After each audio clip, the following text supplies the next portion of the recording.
Okay, good morning, everyone. It's Tuesday, January 17th, 2023, and we're going to start our meeting here. I'm going to call the meeting to order. I'm going to start off with a land acknowledgement.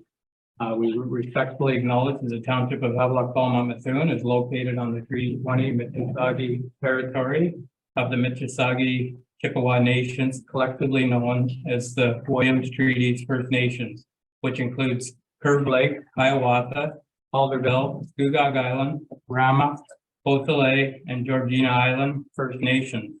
The Township of Havelock-Belmont-Methuen respectfully acknowledges that the Williams Treaties First Nations are the stewards and caretakers of the lands and waters in perpetuity, and that they continue to maintain this responsibility to ensure their health and integrity for generations to come. Next, I'll ask everyone to make sure your cell phones are turned off so they don't interrupt the meeting. And declaration of your future interest, if it arises, declare it now, or if something pops up later, make sure you speak up. The minutes of the council meeting from the regular council meeting December 6th, 2022, and the special council meeting December 13th. I'll look for a motion to receive those if they're all in order. Moved by Deputy Mayor Webb and seconded by Councillor Clement. All in favor? And that's carried. So next, we're going to go into committee of adjustment. I'll look for a motion to put Deputy Mayor Webb in the chair. Moved by Councillor Clement, seconded by Councillor Flagler. All in favor? And that's carried. Okay. Thank you, Mayor Martin. Members of committee of adjustment, I'd like to call this public meeting to order and remind the members of the committee of the requirement to disclose any pecuniary interest and the general nature thereof if the occasion arises. This public meeting will be held under Section 45 of the Planning Act and its regulations. We will now have planning consultant Area Hajazi present the minor variances. I think we have 4 today, Area. Through to the chair, yes, absolutely. There are 4. And funny enough, this is actually the first minor variance brought forward in 2023. Application A123 for property owner Michael March. He's graciously here, President and Council, with municipal address provided on Fire Route 18. It's actually a vacant lot with no municipal address. It's identified as part lot 26, registered plan 45R13944, part 1, concession 2. The property is currently zoned as seasonal residential in the township's comprehensive zoning bylaw with a shoreline designation in the township's official plan. The purpose of this minor variance application in front of the committee of adjustment is to seek relief from section 4.1F of the zoning bylaw, requiring the establishment of a primary structure prior to the issuance of a building permit or the establishment for any accessory structure. This would allow the property owner to develop an accessory marine facility in the form of a dock prior to the establishment of a primary use under section 4.1F. So the recommendation of my report is that minor variance application A123 be approved with the following conditions: that the development be completed in accordance with the site plan submitted, that any requisite approval be received by applicable approval authorities prior to the issuance of a building permit, and this would include MNRF, which is the Ministry of Natural Resources, Crow Valley Conservation Authority, as well as the Department of Fisheries and Oceans Canada, which is the DFO. The other condition is that a 20-day appeal period lapse prior to the issuance of a building permit, and that a building permit be issued within 12 months of the approval of this application. My report has highlighted the fact that the lot in question doesn't meet the minimum standards under the zoning bylaw to accommodate a primary structure, as there clearly just isn't enough space on the lot to accommodate the primary structure or any form of a septic system. Therefore, the property is limited to any permitted accessory uses, of which a dock is a permitted use within the seasonal residential zone. As my report stipulates, the township has determined that the application meets all 4 tests of a minor variance. It is consistent with the provincial policy statement as well as the growth plan for the Greater Golden Horseshoe. The application was circulated to all applicable agencies and property owners. So no comments have been, so far no comments have been received from anyone in opposition of the application. That being said, this application is appropriate for council's approval, and that concludes my report to council. Thank you very much for that, Ari. Is the applicant or agent present today? I'm the applicant. March, thank you. Is there anyone present here today wishing to speak in opposition of this application? Second time, is anyone here on the computer? Yeah, hi. My name is Mike Pettypiece. I'm on the property of just across the way there, 636. Oh, okay, could you just you have the name? Yeah. Yes. Okay. Yeah, go ahead, Mr. Pettypiece. We're just wondering the full scope of this. You know, is it just going to be strictly the dock? If they get this variance approved, will they be able to put other structures on the property? You know, I know in the past this land, someone put a trailer on there for a short period of time before they were told to remove it. So we're just kind of concerned about the further use of this property if this is approved. Thank you for that. Could you address any of that? Through to you, Deputy Mayor. Yes, we were well aware of the past work orders or zoning infractions. These issues have been rectified as of today. All that is being constructed based off of my knowledge, and I'll have the property owner give him a chance to speak as well, is that it's only for a dock. It's literally just for storing their boats in order for them to access their island property. And that's it. There is no commercial endeavor being provided on this property. There's no change in use. It would be the same as if anyone else wanted to build a dock on the property. That's really. And just further to that, if they did want to make further additions to the property, they would have to come back to the committee again, once again, right? Through to the deputy mayor, yes. Right now, currently, there is no other form of structure that could be created on this lot. It's too small in any way to fit any form of, even if it's a garage or a shed, the only thing that is permitted is a small dock, and that's literally it. Thank you, Mr. Pettypiece. Does that answer any of your questions?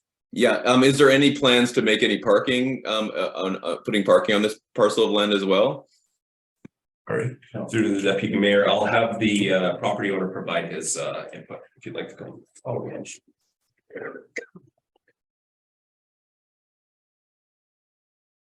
Or stand right here.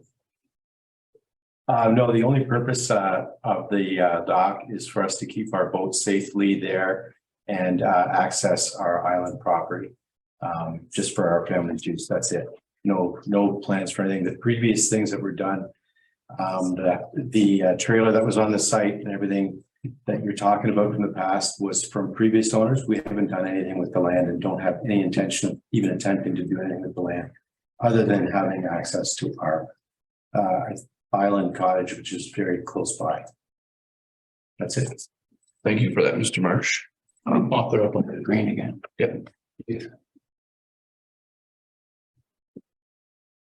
So we've had 2 calls for anyone wishing to speak in opposition. I'll make the 3rd and final call. Anyone wishing to speak in opposition? Yes, I would just like to speak shortly. I have the Island Cottage across, it's Angela Hildebrand. I have the Island Cottage across from directly facing this property. So my concern is the traffic that goes in through this channel is already incredibly dangerous, and I'm already worried. Mike, you drive a little bit too quickly, so I'm just worried about you storing your boats there. Will you be careful when you're backing out and moving your boats around, because it's already so dangerous and people speed through that area, and this is quite a large dock that you're putting in, so I'm just a little bit concerned.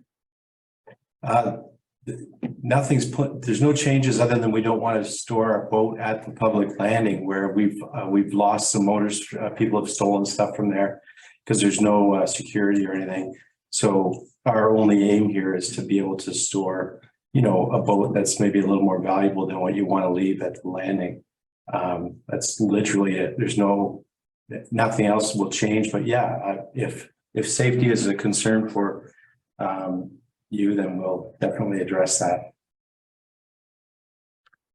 Okay, thank you. And I think the other questions have been answered about additional buildings being built on this lot. We're very concerned that nothing else changes because we are directly facing it. So it's important for us to maintain the current view, I guess, if we can put it that way. and Yeah, not no, have but what- cars and many docks. And I just worried also because you were renting your property. I'm just wondering if you're planning on doing that again, because then this would be considered, I guess, a commercial dock. No, we stopped renting the cottage last year. It just wasn't viable. And we don't have any intention of renting it anytime in the future. Okay, well, I guess that was all that I had. I was just very concerned about the traffic. And and can you just, because the one drawing that you had included, the scale just wasn't correct, because a 24-foot dock is quite long. Which way it's going to be facing, in towards our island, or I'm just not sure why it has to be so long. Through to you, Deputy Mayor, I can answer that. It is in our zoning bylaw, we have provisions in place to limit the situation of the dock close to property lines, and whatever that is within the zoning bylaw, it's an as of right. Any property across the township could be with a shoreline on Cordova. It doesn't matter if it's on Jack Lake, Belmont, they're allowed to build this specific parameter, and it's all regulated under the zoning bylaw. This is something that has to be maintained, or else we can't issue a building permit. And that goes for all properties. It's not just Mr. Mark here. It would be for you. It would be for everyone else as well. Got it. Okay, so sorry, back to how it's going to, how is it going to face towards the channel is what I'm wondering about. I'm just very concerned about the traffic. It's already so dangerous, and I can see, Mike, you backing your boat out, and then there's people, they drive like maniacs through there all the time. Yeah, no, it's more like around the corner, correct? Through to you, Deputy Mayor, I would say that issues in regards to speed is not a zoning related matter, and that we can't really control that through zoning. That would be more of an OPP related issue, I believe. However, this property, it's too small to fit anything. and also the frontage is massive. They can, if they meet the zoning bylaw, it's as of right. We can't take that away from them. So that would be my answer to that. Okay. I understand. No, I understand all of that. I understand all of that. I just wondered where it was going to be facing. So, okay. So Mike, I will trust you to build it in the safest spot. Yeah. Did anybody see the drawing, like with where the plan is? It's kind of like in the bay sort of area of the chunk of land. So it'd be facing sort of, I guess, sort of straight up the lake, but not impeding the channel at all. We would never want to put a dock there. Okay. All right. Thank you very much for your time.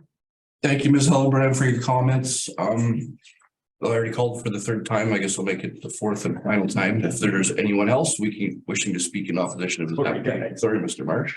No, don't do that. Hearing none, we've always had Mr. Marsh speak already. I'll call 3 times. Anyone wishing to speak in favor? You've said your piece, Mr. Marsh. Yeah. Okay, that's 1. Second time, anyone wishing to speak in favor? Third and final time, anyone wishing to speak in favor? Hearing no more comments, I'd open up to the floor, our council, for comments or Sorry, suggestions. to you, Deputy Mayor. So could we see that diagram one more time? Just which way the dock is going? This diagram shows the dock. Oh, it doesn't, okay, never mind. This one had, when I sent it as a. So it's make it to the right here. So color map. Okay. Oh, there it is. Okay, Okay. gotcha. Yeah, see that little, just took a pen and showed rough, just, it's not near the channel or anything. Up here. Yeah. There, okay. And where's this? The channel over here. No, to the left. Over Oh, here. there's a channel over there. That's the channel. Yeah. Okay. Better Fair to enough. transport. Thanks. So we actually know. Yes. Okay, Mr. Mayor. Okay, yeah, so everything's been addressed in this, and I think it passes all the things that we look at as far as no buildings. That was my main concern, and it's right in there that there won't be any building on the property. It's just for a dock. So I'd be prepared to make a motion that we approve. Thank you for that. We have a motion from the mayor. Councilor Doherty, you had your hand up. Question. Well, yeah, through you, Deputy Mayor, somewhere in the presentation there it said marine facility. That doesn't equate to dock. Through to you, Deputy Mayor. Yes, a marine facility is just a fancy term for in some cases like on-water boathouses and Yeah, that's precisely. it's just a dock, like it's just a fancy way of saying dock. Under the zoning bylaws, it's characterized as a marine facility. There's nothing going on other than No, trust me, we find $1 every time I heard that. I think what Councilor Doherty is the exact, well, it's a terminology, I understand. But the thing is, it could be swept up under the terminology, which is something we're trying to prevent, right? Yeah. absolutely. The other question I had is, it's zoned seasonal residential Through to you, Deputy Mayor. Yes, correct. and it can't be built on. It's not big enough. No, it's not big enough. My opinion is that just a, My report highlighted the fact that it doesn't meet the standards for the zoning bylaw for any form of a septic system under the Ontario Building Code as well as our zoning bylaw. And there's no structure in the form of a primary dwelling. The highest and best use on this property, this is just my appraisal skills kicking in, would be for a small marine facility, which in the form of a dock, which this application is. So why is the zoning seasonal residential? Why isn't it just vacant? Just a question. Through to you, Deputy Mayor, there is no vacant land zone. It's only seasonal residential if it's on the shoreline. Good. Thank you for that area. Very well explained. Good. Councilor Doherty. Okay, so as I said, we've had a motion from the mayor. Anyone looking to second that motion? Councilor Clement. So we'll call a question. All in favor of the motion? Yeah. Motion is passed. For that. Already at our second report, John Reeser. Through to you, Deputy Mayor. Yes, application A223 for property owner John Reeser with municipal address 217. Oh, forget. Yeah. 217 Fire Route 87 in the Methuen ward. The legal description being part lot 31, plan 19, lot 27, part 13, concession 9. I know that's a lot of parts and lots. It's all stipulated in my report. Currently, the property is zoned as seasonal residential in the township's comprehensive zoning bylaw with a land use designation of shoreline in the township's official plan. The property owner retained the services of a private land use planner. Her name is Laura Stone. I do believe she is present on the call today. The purpose of this minor variance application in front of the Committee of Adjustment is to seek relief from section 4.37 and 11.2.1C of the township's comprehensive zoning bylaw to permit the construction of a 61.75 square meter single story addition to an existing recreational dwelling unit. This application will have the following effects. Number one, reducing the high watermark setback from 30 meters to 18.05. And number two, reducing the minimum front yard requirement setback from 21.3 meters to 18.05. These reductions in the high watermark as well as the front yard setbacks are reflective of the current non-complying standards or deficiencies, whatever you want to call it, present on the property, and no reduction in these standards is being proposed as a result of the approval of this application. So the recommendation of my report is that this minor variance application A223 be approved with the following conditions: that the development be completed in accordance with the site plan submitted, that any requisite approval be received by applicable approval authorities prior to the issuance of a building permit, that the development meet all setback requirements pertaining to hydro easements, that a 20-day appeal period lapse prior to the issuance of a building permit, that a building permit be issued within 12 months of the approval of this application, and that the balance of my report be received. As my report stipulates, the township has determined that the application meets all four tests of a minor variance. It is consistent with the provincial policy statement as well as the growth plan for the Greater Golden Horseshoe. The application was circulated to all applicable agencies as well as MNRF instead of Pro Valley Conservation because the development takes place on Jack Lake, which is outside the watershed jurisdiction of Pro Valley. So far, no comments have been received in opposition to the minor variance application. That being said, this application is appropriate for council's approval. This concludes my report to council. Thank you, Arya. Is the applicant or agent present with us today? Good morning, it's Laura Stone, and yes, I am present today. Hi, Laura. Hi. So good morning, Chair and committee members. Thank you very much to Area for your presentation and your report. As you mentioned, this application is consistent with the provincial policy statement and the growth plan for the Greater Golden Horseshoe. As well as that, it meets the 4 tests of the minor variance. I'm here to answer any questions that the committee may have. Thank you for that, Laura. Well, call a question. Is there anyone present today wishing to speak in opposition to this application? Or on the internet? Second time, is there anyone wishing to speak in opposition? Third and final time, anyone wishing to speak in opposition? Hearing none, is there anyone present today wishing to speak in favor of this application? Laura, do you have any more to say, or? Nope, not at this time. Thank you. So second time, anyone wishing to speak in favor? Third and final time, anyone wishing to speak in favor? Hearing no questions or comments, I'll open up to the floor to the members of the Committee of Adjustment. Councillor Clement. Sure, you deputy. Just one question. This is a relatively small, is it just a one single room being attached to the existing building? So through you, Mr. Chair, the addition is, let me just pull it up here. The addition is intended to be a couple rooms, mostly just to accommodate an expanding family with grandchildren. So the area is 664 square feet is the addition. So probably about 2 rooms and a hallway. But it's attached. It's attached, yes. Yeah, so this is just an addition to an existing building. Okay. Member, any other questions or comments? Somebody ready to make a motion here? Okay. Councillor Clement, Yeah.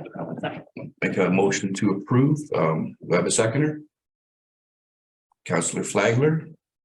All in favor of the motion? That's passed. Thank you very much. We'll move on to our third report, which is Jason Prince. A322. All right.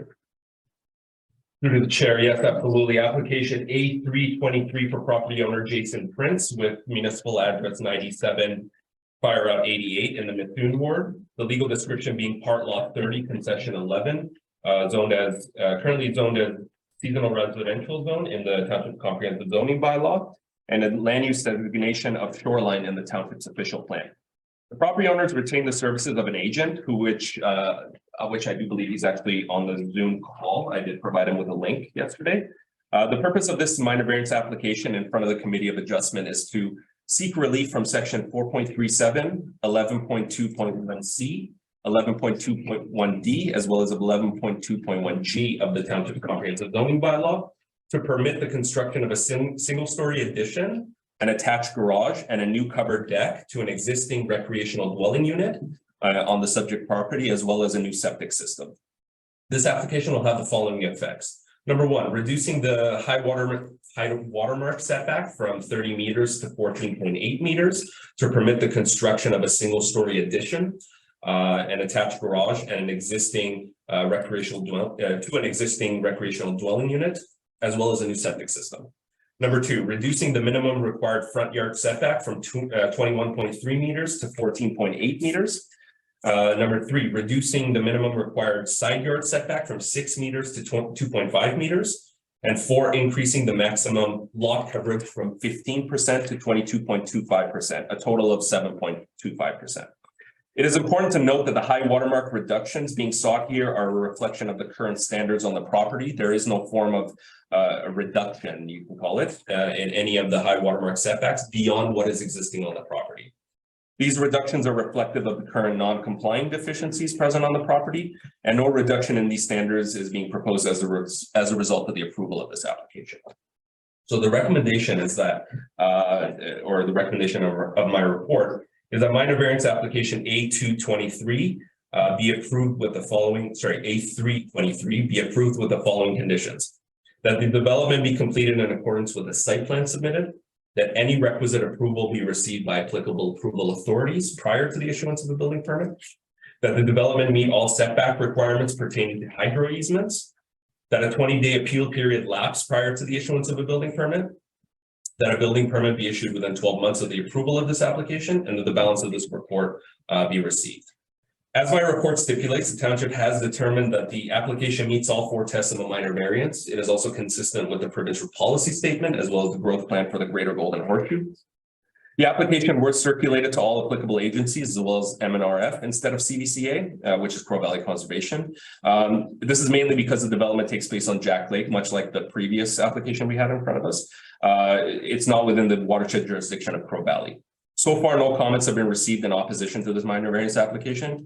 That being said, the application is appropriate for council approval. I did want to make one note. It was that it was brought to the attention of township staff that the current property owners have filed for a consent application concurrent to this minor variance application. There are no stipulations or rules in the Planning Act that bars the current property owners from applying for or filing for a consent application under the Planning Act, while also pursuing a minor variance application. Is 2 different sections of the Planning Act.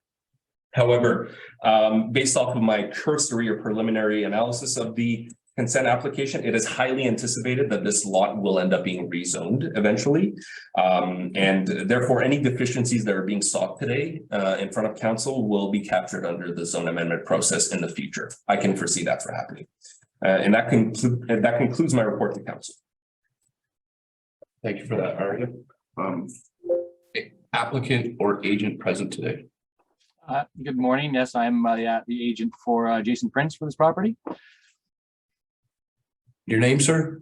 Adam Leggett. Thank you. Go ahead. No, just thanks, Aria, for the report. It's pretty well covered. And should you have any questions, I am here to answer them.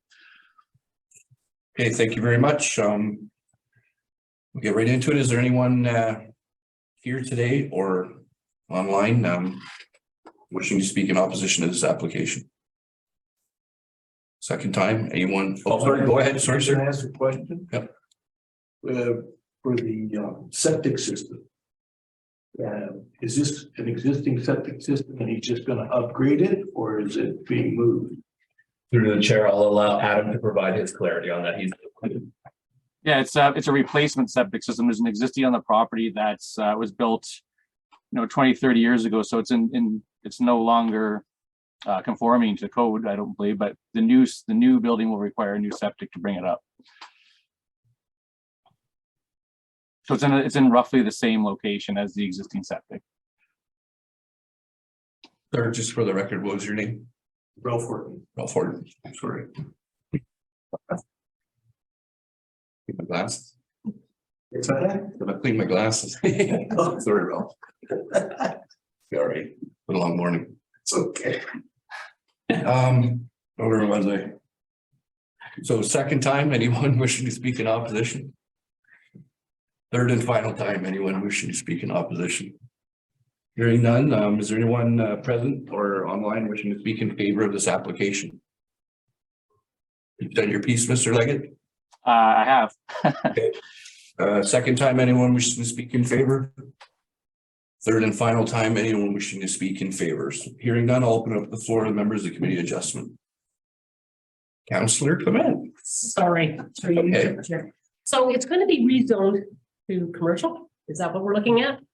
Through to the chair, no, it's essentially, it's going to be the same zone, but we have to acknowledge some deficiencies, like the frontage is deficient in like size. So along this entire, I call it corridor neighborhood, a lot of these lots are deficient in size, and whenever you're doing a consent application, this is kind of beyond the scope of our discussion today on the minor variance, but you have to capture those deficiencies under zoning. Anything we provide, council provides relief to today will end up being captured under rezoning anyway. So, but this is just to have the addition be completed. That's really Fair enough. As soon as you hear the word rezoning, you wonder. yeah.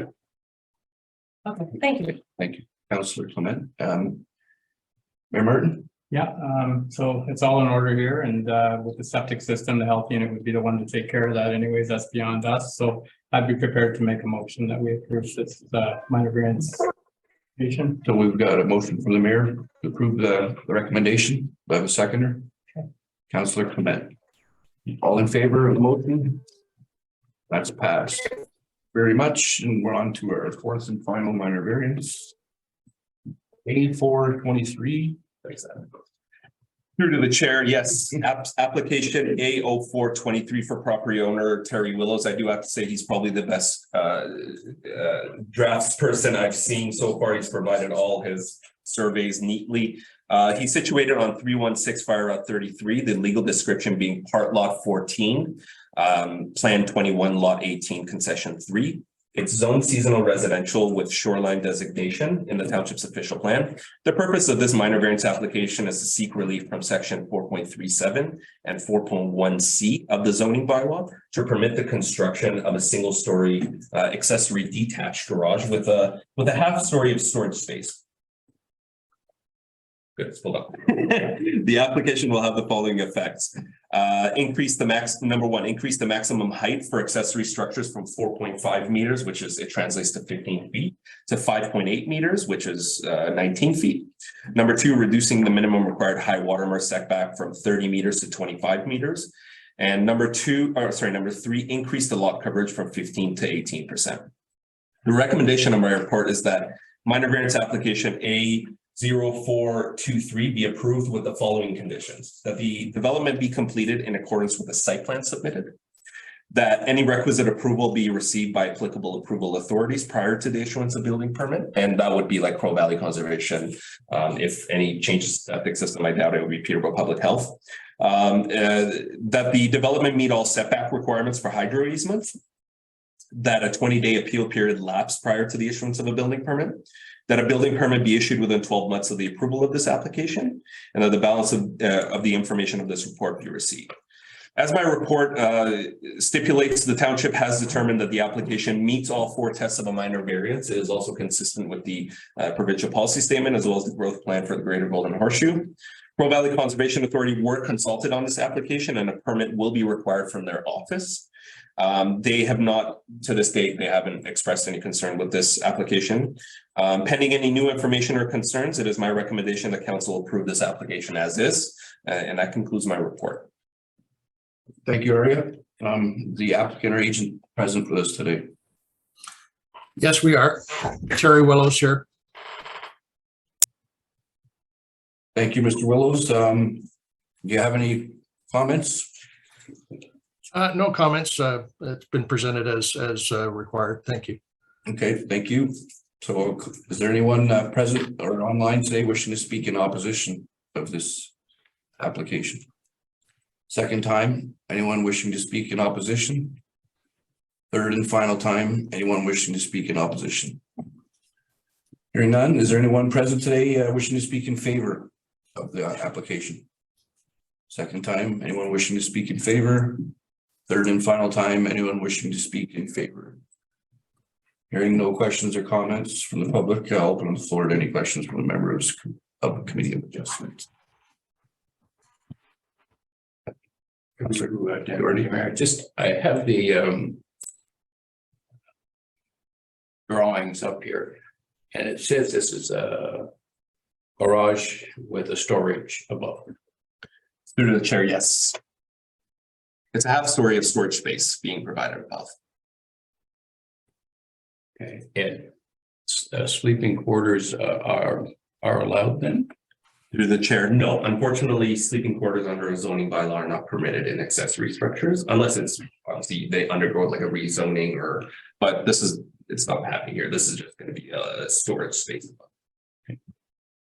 And a nice window in the front. Anyway, no, thank you. Good, Councillor Doherty. Okay. Any other members of committee? Questions, motion? Mr. Mayor, whatever. Yeah, I'll make a motion that we approve this application. So we got a motion from the mayor for approval, seconded by Councillor Clement. All in favor? And that's passed. And I believe, yeah. Down here. So thank you, Aria, for your planning reports here today, and I'll take a motion to adjourn the public meeting and return to the mayor for the regular council meeting. Motion. Councillor Doherty, seconder. Councillor Clement, all in favor? Take away, Mr. Mayor. All right, thank you. So as we return to the meeting here, we do have 4 planning reports. Ari is with us for a little bit longer. The first planning report there is an application with the per lot addition. Whatever, yeah. Through to you, Mayor. Good morning, council. The severance application before council is for a lot addition or an addition to a lot, whichever one. The application being B11222. The owner of the retained parcel, Lori and John Deshane, property description part lots 17 to 20, concession 4. The owner of the benefiting parcel, Christopher Earl, part lot 17, concession 4. The property owners retain the services of Jim Baird of LLF Lawyers in the city of Peterborough. I wasn't sure of whether or not he was on the call today. I had to send him a Zoom link. The purpose of this report is to obtain a recommendation of council to be submitted to the Peterborough County Land Division regarding consent application B11222. The recommendation is that, or the recommendation of my report is that council advised Peterborough County Land Division that the township would endorse an application for consent, file number B11222, for a lot addition referenced in the attached application for consent, which was filed on August 26, 2022. That a merger agreement for the parcel to be added to be provided to the township. That all requisite approvals be received by applicable approval authorities prior to the issuance of a building permit for the severed lot. That the current owners of the retained parcel provide a letter to the township acknowledging. Sorry, that is incorrect. Sorry, this is. Forgive me, I'm gonna retract. My recommendation of this report is that council advised Peterborough County Land Division that the township would endorse an application for consent. That's right. That a merger agreement for the parcel to be added to is provided, that the severed parcel be rezoned to the satisfaction of the municipality, and that the balance of this report be received. So the consent proposal was a subject of a preliminary severance review completed by Peterborough County Land Division in June of 2022. As proposed, the consent application would have the effect of severing a portion of the interior parcel, inclusive of all the right-of-ways. And adding to the benefiting shoreline property identified as 18 Fire Route 23D. The lot to be added to is currently deficient in acreage, and with it also has some non-compliant structure setbacks. As indicated by the consent application, no new development is being proposed on the severed portion. Based on the review of the application, together with all supporting material, is the township's planning opinion that the proposed consent conforms to the policies of the township's official plan, as well as the zoning bylaw. It also maintains conformity with the growth plan for the Greater Golden Horseshoe, as well as the provincial policy statement. So should council elect to support the application subject to all the standard conditions, the township would further note that a rezoning of the severed parcel will be required, which was included as one of the conditions. That concludes my report to council. I forgive the mistake. Thank you, Arya, and well done. So we do have a recommendation here. What's council's thoughts? Go ahead. And a motion to go with the recommendation of the planner. Okay, moved by Deputy Mayor Webb. Seconder. Councillor Doherty, you're seconding that? Okay, all in favor of the motion? And that's carried. Okay, so the next one here is request for shoreline purchase the shoreline. Go ahead, Arya. Through to you, Mayor. Good morning, council. The purpose of this report is to present for consideration and requisite direction of council a request received from the property owners, Deborah and Shirley McInnes, which are situated on 169 Fire Route 82D. It's on concession 7, part lot 15.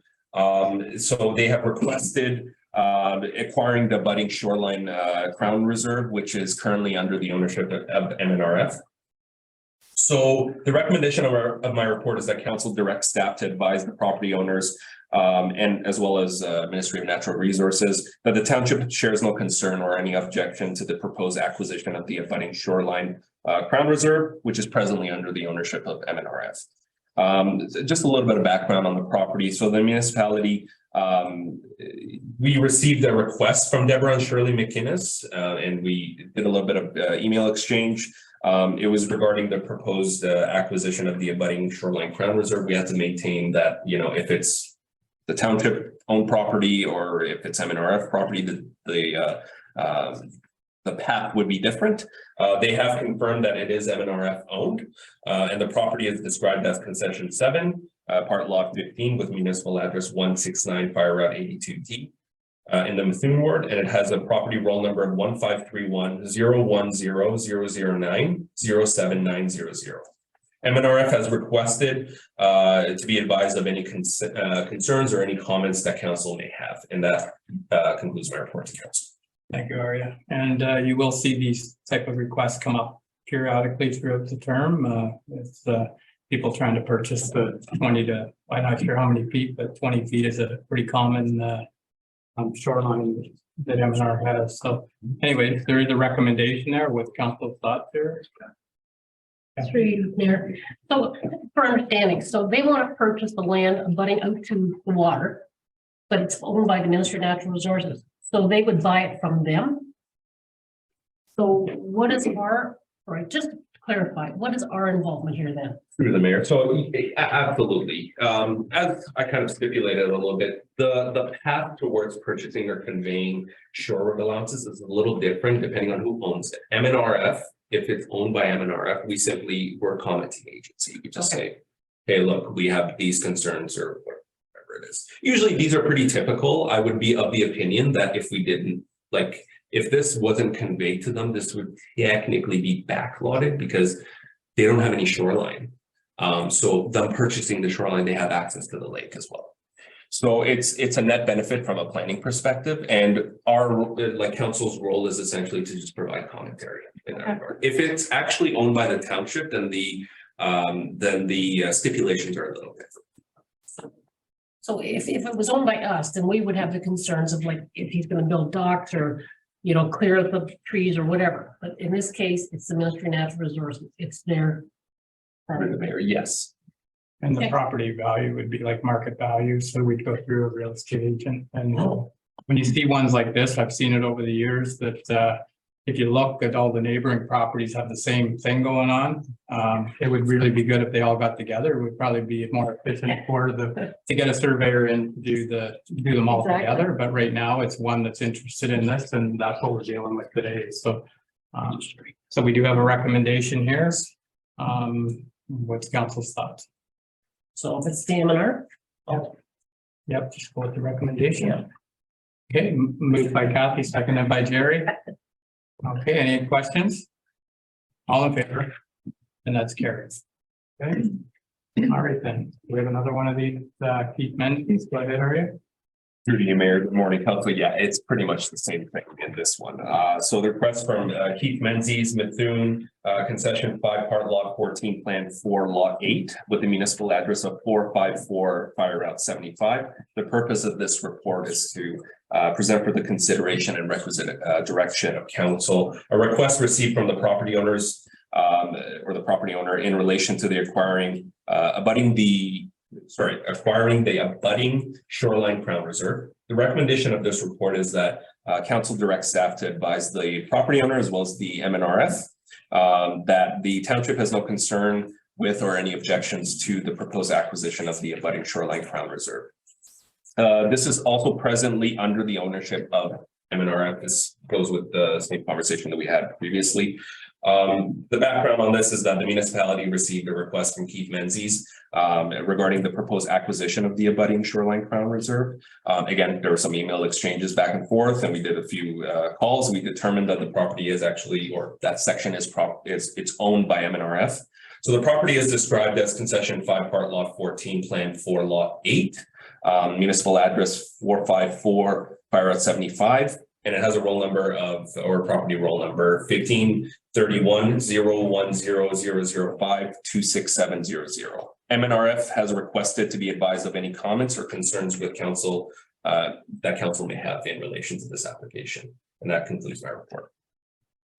So thanks, Harry. And we do have a recommendation here again. So MNR.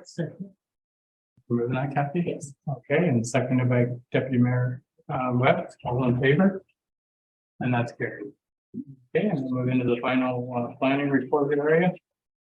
Through you, Mayor. Good morning, council. So the subject of this report is that is for a purchase of the township unopened road allowance between part lot 19 concession 3. It has an ARN, which is an assessment roll number of 1531-010-006-39501.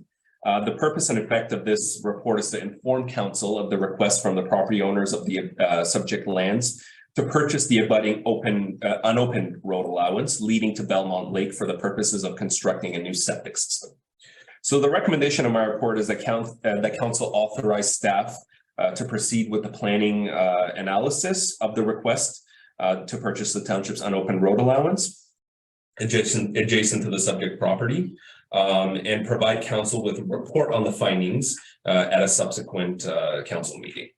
So just a little bit of background on this property. On November 28th, 2022, township staff received a formal request by the property owners of 149 Fire Route 23A.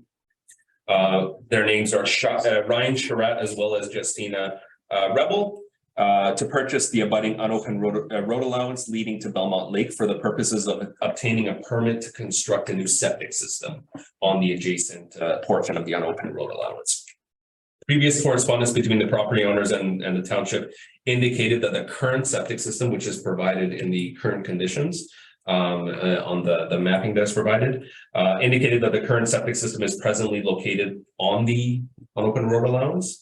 The condition of the current septic system is rather poor and will need to be changed to meet public health standards. Rather than engaging in a form of a temporary encroachment agreement, the property owners have requested to purchase the abutting unopened road allowance in order to permanently affix a new septic system. At this juncture, and in order to continue the process, it would be appropriate for council to authorize the township building and planning staff to assess the request, complete a thorough planning and building analysis, and bring forward a report to council with all the findings and renderings at a future council meeting. All of which is for council's consideration, and that concludes my report to council. Okay, thanks, Gary. And yeah, a little bit of history. Closing up road allowance isn't taken lightly here. We're always leery on it. So it does need a report from staff to see if it's feasible to do that. There is other options, whether we just enter into an encroachment agreement, something like that. But the report could come back from staff on what's looking at this thing. You know, there's, when you look at, it enters the lake, but if you look at some of the detail in some of the drawings, it's a huge hill going down there. Like there's no chance you would ever have a road going down it. But that being said, it's still an entrance to the lake, whether, you know, so we're always leery on closing them. So a report from staff is the proper thing here, or the only thing we can do, and then it'll come back to us with a recommendation in that. So Terry, go ahead. So you should go ahead. Where it says part 1 there, if the septic tank now that encroaches on us or the township is not in good shape, we're going to put a new one in, why wouldn't it be moved onto their own land? And then we don't have to close the road. We don't need the encroachment agreement, and it tidies the thing up. Has that been presented? I assume it has. Through you, Mayor. Yes, absolutely. So when we did a site visit out there, most of where that's in part 1 is hill, and it's also pretty heavily treed, and it's just, there's a huge slope back there. It's impossible for it to be located on that portion. So the current septic system currently is situated on the right of way allowance, like it's already on there. So what this report essentially says is that we can do an analysis, a planning and building analysis, and then provide a report to council for our findings. How long is that area? Yeah, it's something that I think, like, how long would your report take? Because it is something that I know I've been in here before for minor variance, not there, but one of the neighboring properties, and I know the terrain. It's not just trees and hill. It's like a rock. It would be impossible. So it's just something you have. That's really no different than any other part of Havelock-Belmont-Methuen. Yeah, it is. It's a cliff. It's almost a cliff. So you, Okay. yeah. No, it's something you have to see. So it's just, I don't know when the report would come back, but if the weather permits, it's something that you might want to take a look at and make your own judgment. But for today, the recommendation would be that a report comes back to council, and then we would, our options would be in that report on what we do. So today we will move that. Okay, moved by Councillor Doherty and seconded by Deputy Mayor Webb. All in favor? And that's carried. Okay then, so with that we're going to move into delegations. We have one delegation scheduled today, and that's Greg Clements. Welcome, Greg. To talk about the ongoing issues on Mile Memories Road. And it seems to be ongoing from year to year to year. I know there was a meeting in May talking about the parking situation. Nothing really came out of that meeting. What happened there? And I think something should be talked about now, while we're in the winter season, to get planned and scheduled for the spring. Be nice to see something happen this year, because I say it's been going on for years. And I do have a lot of good ideas what we could do to resolve that situation. Or if the ideas didn't work, maybe look for a different alternative boat launch area for fishermen and people like that to use. But I do think that this should be addressed. It's gone on way too long, and it's something that needs to be looked at. So I am more than happy to work with anybody on council to work with this situation. I'm probably familiar with it more so than anybody else, because I lived on that road, I had family on that road, and I know the ongoing issues. The second thing about Mile Memories Road, it's actually the gateway to Belmont Lake, and it looks terrible in the summertime. You go down that road, all you've got is red pylons going down there, cars parked all over the place. At the beginning of the road, there's supposed to be a fire sign, fire bans. That sign's been over now for months or almost a year. And I know there's been numerous people that have called in about getting the sign fixed, and nothing seems to happen. I would think, just out of the perspective of being a fire sign issue, that the fire chief actually should have been the one that reported it, and to take a look at these situations to make sure that they're all working properly. But regardless of the fact, it's still over, nothing's been done about it. And it just seems to be swept under the rug, these issues. So that's something that I think should be looked at. Just to remunerate, I am quite happy to work for anybody on council if they want my opinion or my ideas about resolving this situation this year instead of letting it go for another 4 years. The second issue I'd like to talk about is bylaw enforcement. I think that really the bylaw enforcement area should be changed. It shouldn't be driven on a complaint-driven platform. The bylaw officer should be allowed to go around, and if he sees something that isn't right or up to standards, he should be allowed to enforce it. The complaint-driven platform doesn't work, because if you've got a bunch of people around you that are all friends or buddies, and they're just going to ignore it and let it go. And I can say that for different issues that I've seen over the lake. With also the size of the HBM, you might want to look into hiring another bylaw enforcement guy, because one guy can't do that job. Now, I know you're going to say that you have the building inspector and he can fill in and do that too. He's a building inspector. He's not a bylaw enforcement guy. He doesn't know all the rules. The guy that we have right now, Mike Gottschalk, he's excellent. He knows what he's doing. He's an ex-police officer. I think something should be addressed about looking into getting that resolved, because one guy can't do it. You can't have a bylaw enforcement guy only working 20 hours a week. Lots of issues happen on the weekends, and it's something that should be addressed. I would think so. So I'll look forward to hearing any response within the near future about Mile Memories. Because to say it would be nice to have it done this year. And that's the goal. The goal was for last year. Where we're going there is this AMP program that we've been trying to get in place, that we can issue tickets. Right now, it would be too expensive for a town the size of Havelock-Belmont-Methuen to do their own ticketing thing. So we're working with our neighbors to try and come up with a program that'll work, and we'll have our own tickets. Right now, enforcement is pretty tricky there because we can't issue tickets. It's a complicated thing to get into today, but we had thought it would have been in place by the fall. It's real close, but it's just not quite there yet. And we're all dealing with the same thing. All of the municipalities around the county have the same problem with enforcement. And I'm sure you're right in that, and not to go against what you're saying, but I've heard this story before. It's always saying we're working on it. And the other thing with the ticket issue thing, that should have been done by now, because all the revenue for writing tickets comes to this township. It's a money making a thing for the township. So I don't know why it's taking so long to do this. It's not as easy. Everything sounds easy, but when you're sitting here, there's a reason for everything, and it's not easy to explain in a 10-minute delegation. But the things that were on here that you had were Mile of Memories and Dog Park. Well, I don't remember why I put that down, Okay. because it was quite a while ago. Okay, so It's a good idea, though. It doesn't. Yeah. It is, a dog park is a good idea. Actually, yeah. when you talk about the dog park thing, it actually talks about, when you talk about economic development of the town, there's a lot of things that could happen in this town that would be really good that council should actually look into.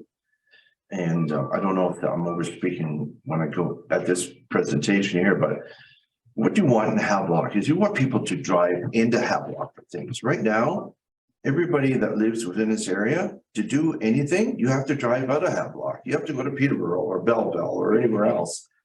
And we seem to be missing the boat in this section of the town, because there's nothing here and everything else is happening in every other place. Like the dog park, Madoc has a fantastic one. I go there all the time because there's nothing here. There's a lady in Marmara, she has a B&B with an in-ground pool. She's offering lessons now and using the pool for that. So there's lots of things that could work for this town's favor, and there's lots of grants available for this stuff. I've looked into that. So it's not like it's just going to be a cost on the township, but it's all grant driven, a lot of these things, even for the aspect of the electric cars up and coming, and it's going to happen faster than we think. One charging station at Tim Hortons, and it doesn't fit every electric car. And I don't think the only other one is in Norwood, and if you don't hit that, you have to go to Peterborough. We should be looking into putting these things in right across from the Foodland area where it's accessible. And that's not our property, so that's the rail property. So, okay. But anyways, So anyhow, there you might want to come to economic development meeting and listen in or ask your questions there. Yeah. I was gonna say I'm probably overstepping that, but I just wanted to. My main thing was Mile Memories Road. Yeah, and so we'll keep you apprised on that. There is some things happening, and even with some of the other things that you were talking about, a lot of that is in the works right now. And as far as bylaw enforcement, that'll probably be every year. It's a part of our budget process to decide how much we want to spend on that, or if we need to spend more. That's where it would come in. So your comments today will come into that into that venue. But yeah, is there anything else that you had, or I'll open it up to council if you have anything else to add, or. I think part of the recreational master plan, it does mention dog park in there as an initiative for the long term as well. So they can. Well, it's just instead of people driving away, they should be driving in. Right. And that's our goal with everything. So, okay, is there any other questions for no, it's for the delegation. Oh, sorry. Yeah, if you want to get on the agenda, just do like you did and just It's my first time to be. So if anybody has any questions or whatever and wants to get onto an agenda, that's what Greg did here a few weeks ago. So do you have any other things there, Greg? Just again, just to go back, I'm more than willing to work with anybody and help on this situation, because I'm probably more familiar with it than anybody with the Mile Memories. So thank you. If you want my help, I'm here. Okay, that's great. Yeah, and I was just gonna kind of echo what Greg said. We had the meeting last May. I think your brother was at that meeting. This has been an ongoing issue. The mayor tell you for what, 5 or 6 years now, Jim. Yeah. Really, we've been working on this ticket issue. That's how long it's taken. Probably almost 5 years to get this ticket thing passed. So I feel your frustration. The one thing I got out of that meeting I found quite interesting was, just based on the comments I get in the public quite a bit, was and I see it. I thought the majority of the people that lived around there would like, say, like when we put the no parking, we had the no parking signs up at that meeting, and I've had other comments from other people. I'm getting comments from the other side, basically saying that it's, you know what I mean? It's a road allowance. It's there. It's always been there. Why can't we use it? Like, as long as there's parking. So, I mean, it's an ongoing issue. I thought it was more cut and dry than it is, but I think it's something we're gonna have to It's stay been on. ongoing for years. Exactly. I was raised on that road, so I know. The biggest problem with the road now, from years ago when I was a kid on that road, is that the fishermen with the trailers, it's not the cars, all the cars, because when you get a big truck and a trailer, they're taking up a lot of spots, right? And the way they park on the corner, going down onto the Marina Road there, it's dangerous as hell because it's blocking view, people going back and forth, people walking around. It's a safety issue too, right? Yeah, and I've also heard it brought up in terms of just the road itself, and that since we built it up, it's pretty steep. But if you do park on the side of the road, right, some of them are Right. in not great weather, you can almost slide off the Well, road. and that's why I was saying if the alternative was to find another spot that people could do their launching, like there's a boat launch up at the north end of Browns Bridge. I know it's on a great spot, but there are other spots around. And I'm sure that Pete, I heard that John Duchesne at one time had offered a piece of land for a boat launch a couple of years ago. So these are all options that should be explored. And I think this is where this has all come from, in that over the years, there was no pre-planning in terms of, hey, these lakes are gonna grow, there's gonna be a lot more people putting boats in. And then, you know, nobody really considered it. And in the last 10 years, this is what I mean, we're getting swamped because everybody's living there. So they're not just there 2 or 3 months, they're there 12 months a year. And they want to put their boats in, and the congestion around, whether it's the marinas, the boat launches, has just gone way up. And now we've got, you know, like I've heard, we got advertisements in sporting issues in Toronto for fishing tournaments down on Belmont. So I mean, you know, There's no place to accommodate. yeah, we don't have to just deal with our own residents. We got residents coming in and bringing their own problems. And with the them. island So people, some of the island people, that's where they park. They exactly. don't have parking. No, exactly. There was no lots. 40, 50 years, right? So I mean, we're dealing with probably 25 to 30 years of problems. We are working on it. We will get this solved, you know. And like, you know, if you want to, as the mayor said, if you want to connect Dev or something, or give us a call and work on this on the side, we're open to suggestions, right? That's what we're here to work with you guys, the public. I'll speak for myself. I'm not sitting here as though we're 5 people and we know everything. Right.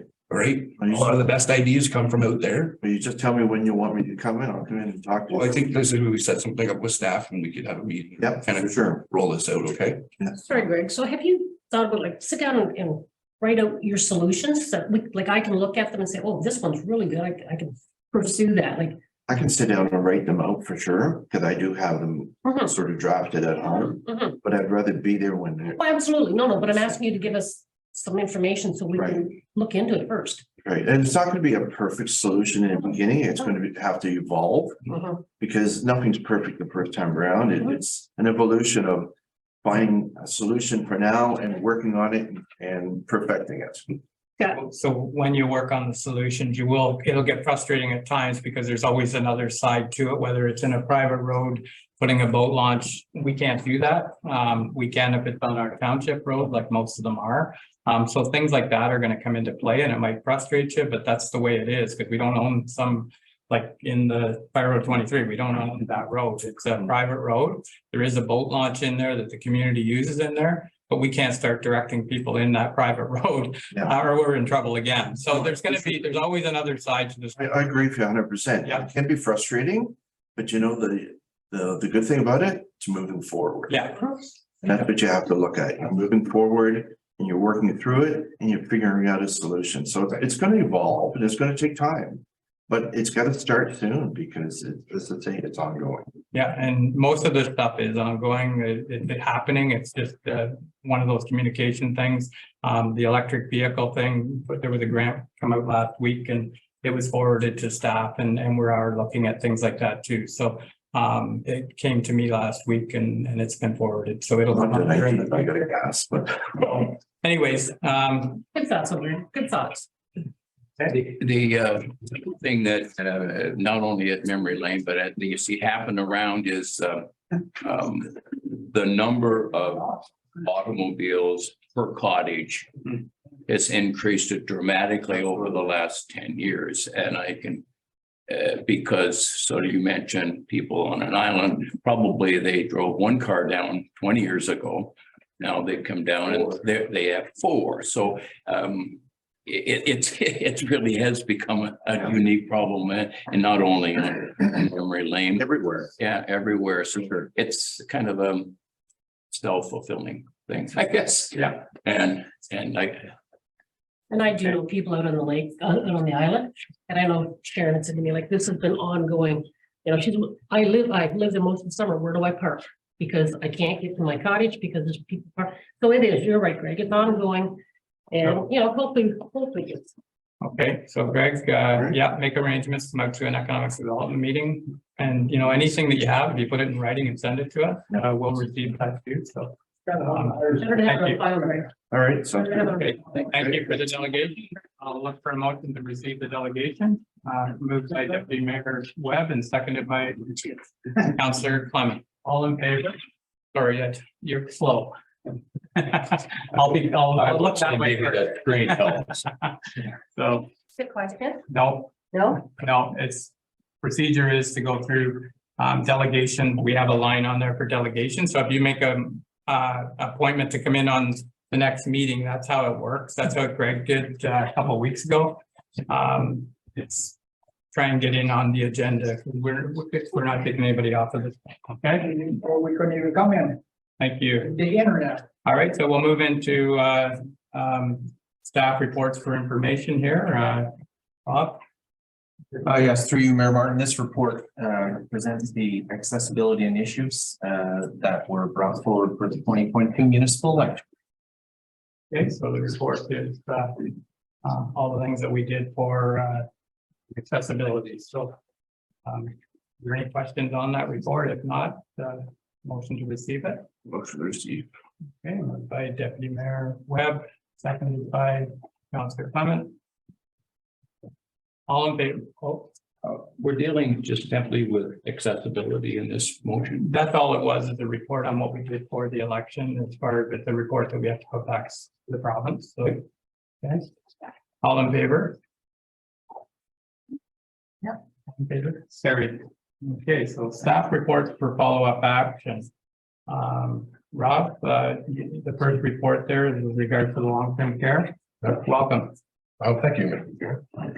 So this report is brought to the council to provide a bit of an update as it relates to the development of the long-term care facility on Old Norwood Road. You would be aware of the fact that the ministry recently amended its capital funding program, which has really improved the feasibility of the development of the long-term care facility in the township.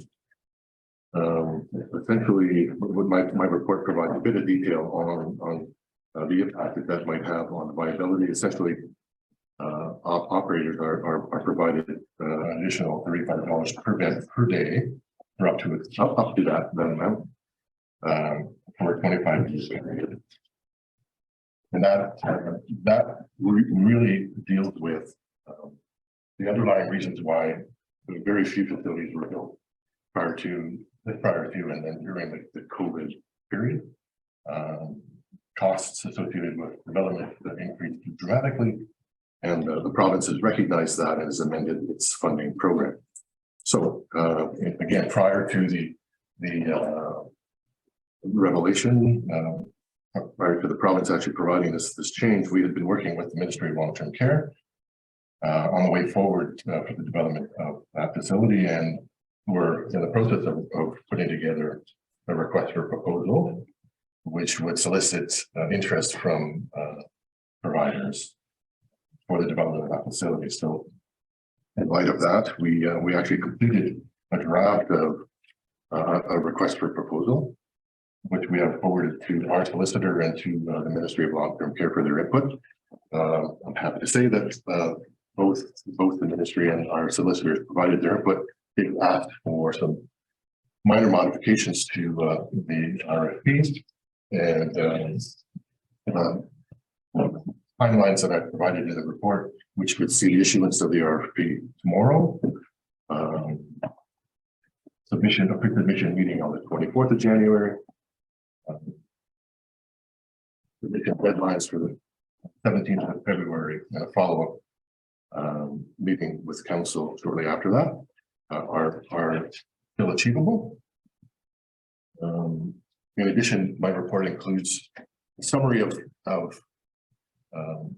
the evaluation criteria that would be used to determine which of the applicants, if we get multiple applicants, which is successful. We're going to consider issues related to the value of the offer to purchase, the proponent's organizational chart, the description of the core team that they would bring to the table, their project schedule, their development experience, and so on. The idea would be that senior staff would review the RFPs that come in. We would come to a consensus on which is the most appropriate, and then that would form part of a report that we would bring. So I'm suggesting here in one of the two March meetings. So in essence, what I'm asking, or what's been recommended is that report be received for information, that we complete the RFP, which was solicited interest in the development of the long-term care facility on Old Old Road, in a manner that's consistent with the information I provided in this report. That we proceed to promote the existence of the RFP and receive and evaluate all submissions and report back to council once that review is completed. All right, so yeah, there's lots of detail in that RFP, and well done, Rob. So the timelines are all in there, and this is the next step. Everybody's wondering where we are with the long-term care. Well, that's with our next step. We have to get this RFP out. You have it prepared. It's went through the proper channels as far as reviewing. And I think today it would be timely if we could get this out ASAP and get on with the process. So I think it goes out on bids and tenders, if I'm not mistaken. That's correct. That's the process we'll be using. So yeah, so anyways, the recommendation here is that you can read it there, that staff complete the development of the RFP, which they've done, and get this out. You could get it out as soon as tomorrow. That's correct. Okay, or this afternoon. Well, we have the feedback from the lawyer then, and it is ready now to go tomorrow. What was you said minor things? What does minor mean? The ministry, I wanted the ministry to so there were two reviews, right? One by the ministry. I wanted to make sure that the language we had incorporated in the RFP related to what the next steps are from the successful respondent. Ultimately, the licenses are granted by the ministry. And so we just wanted to make sure the process, so they had a few minor changes. And our solicitor just, he just wanted to firm up some of the language, right? It's what lawyers do. They make sure that the language is accurate and as detailed as possible. And again, they're fairly minor. And the schedule are these realistic dates? Absolutely. Yep. Yeah. The scope of what we're asking from the developers, from the respondents, is relatively scoped. So we want to know, and this is probably information they would have at their fingertips in any event. We want to know their experience in developing these facilities. We want to know what sort of extras they bring to the table in terms of what they offer their clientele, right? Ultimately, this facility is going to be filled with, we hope, a number of area residents who need some support. So what do they provide in terms of additional healthcare for dementia, let's say? So we want to know what they bring to the table that way. What they're going to offer us for the land. I mean, that's a pretty big, from Township's perspective, a pretty big process, part of the equation. It's not everything, right? So if you look at it weighted, if we get somebody who's not willing to offer a reasonable amount of money, but not the most, but what they bring to the table in terms of experience and what their architectural team brings to the table is just that much more compelling, then we may choose somebody who provides us with a little less in terms of the offer to purchase. So we're because I was asking about the realistic schedule. Yeah. You're on now the I guess, reviewing the actual RFP. Yeah, so what I was that's- trying, what I was trying to emphasize is that the level of detail that we're asking, and we're giving 30 days for them to provide their submission. The level of detail we're asking can be easily done in that 30-day period. And the second part of it, there's no one on council on any of the review there of the what I guess submission evaluation independent by staff including. So that's okay, I guess. Well, I think it's typical that the review would be undertaken by staff and that ultimately the decision as to who to go with is made by council. But we do other RFPs and there's generally a staff counselor on with them. Just a question. So normally a counselor sometimes is there when you open the RFPs to see who bid, but as far as the evaluation, it's done by staff. And there is mention about selling the land. Okay. I guess what stage are we doing that? Because we've been down this road, I understand before. I wouldn't want any part of us selling the land unless we have some real concrete plans in place, and that would require some of those legalese that we're talking about, because once we give the land up, your hook's gone. Through you, Mr. Chair, I think staff certainly shares Councilor Doherty's concern about ensuring that the transfer of the lands is tied to the construction of the facility, and we can do that as part of any agreement we come to with the developer. We'll say that very specifically. They're not going to get the property unless they develop the lands the way we see it fit, which is described in the RFP, right? So, well, that's okay, but it's the transfer that's really critical. Yeah, and we had that last time. That's why it'll be covered in there that we don't give up the land until there's progress, and even sometimes the RFP will address, whether the land is given.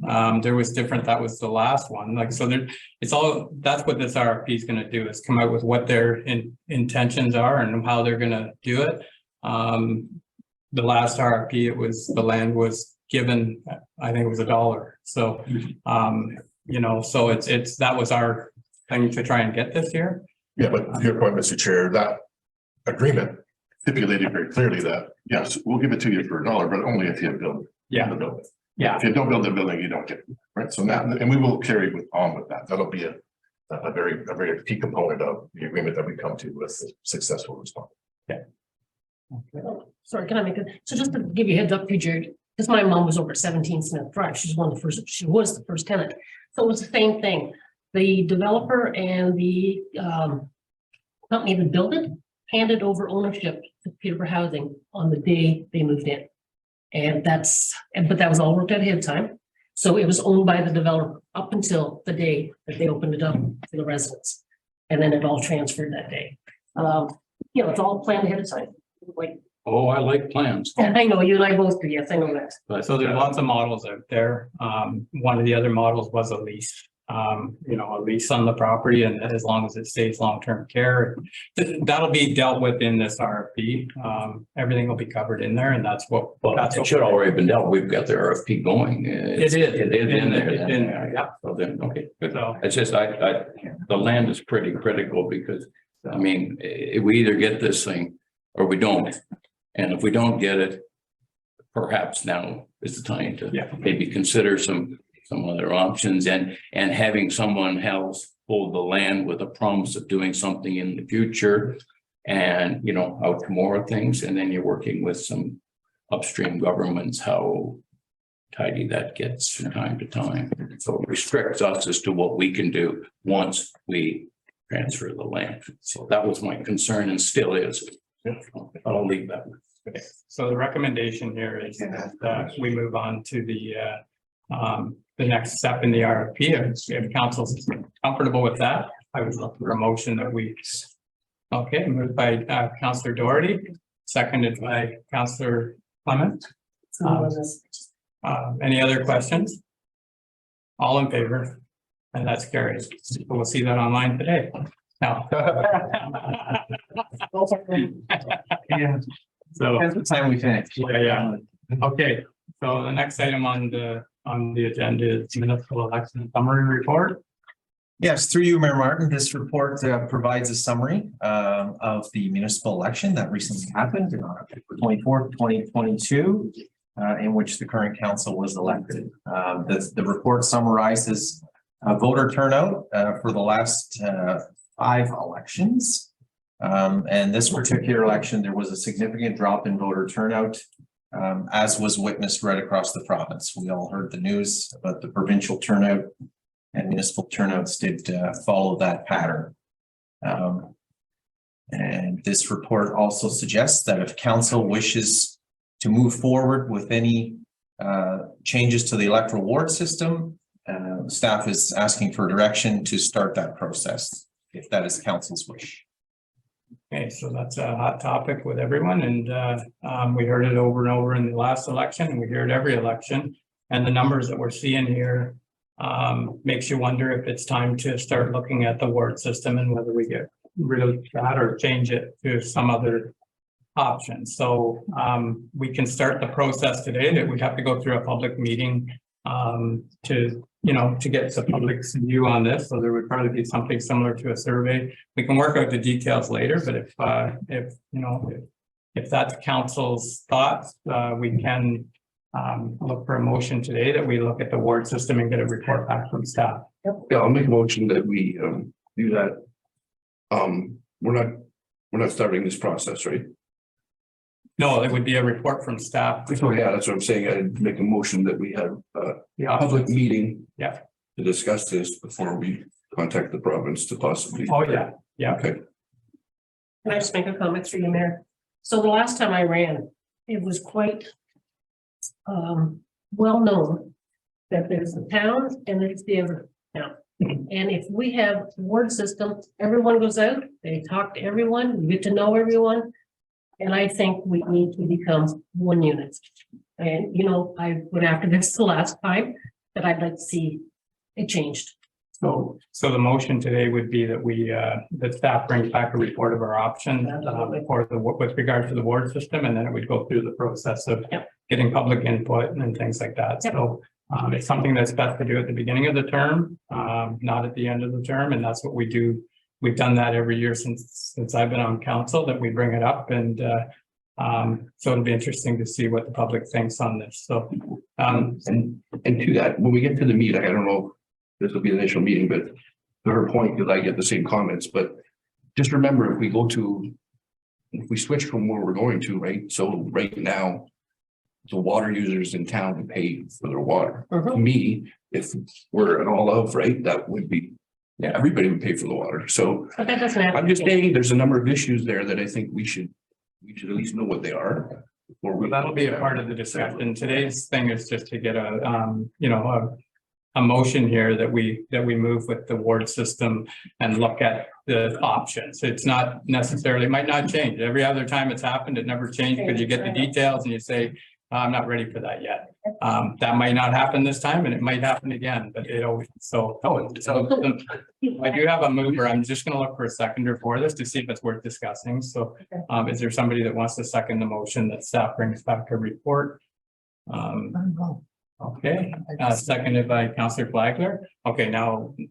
So my other comment was, why can't, if we don't want to get rid of it totally, what about extending the town borders to include more people? Well, that's other options. So that'll be a part of the report. Okay. This is just to get a report from council or from staff on our options. Okay. And like I say, it may stay the way it is. It may have little tweaks. It might, whatever. So, so I have a mover, have a seconder. Any other questions? Yeah, through you, in somewhere in the election review, can we break down, or is there a number that we can associate with in-person balloting? Like, what does that cost us? Because there are 320 people voted. What does that mean in dollars? Because it's 28,000 for the full election. A portion of that is. Yeah. Is that possible? Yes, through you, Mayor Martin, it is possible. I didn't break that down into this report, but the costs associated with in-person balloting include obviously printing of the ballot, designing the ballot. We hire people to do that. The purchasing of the ballot, and the tabulator is also rented for the day to count ballots. In the past, we have had a person join us who was a tabulator expert.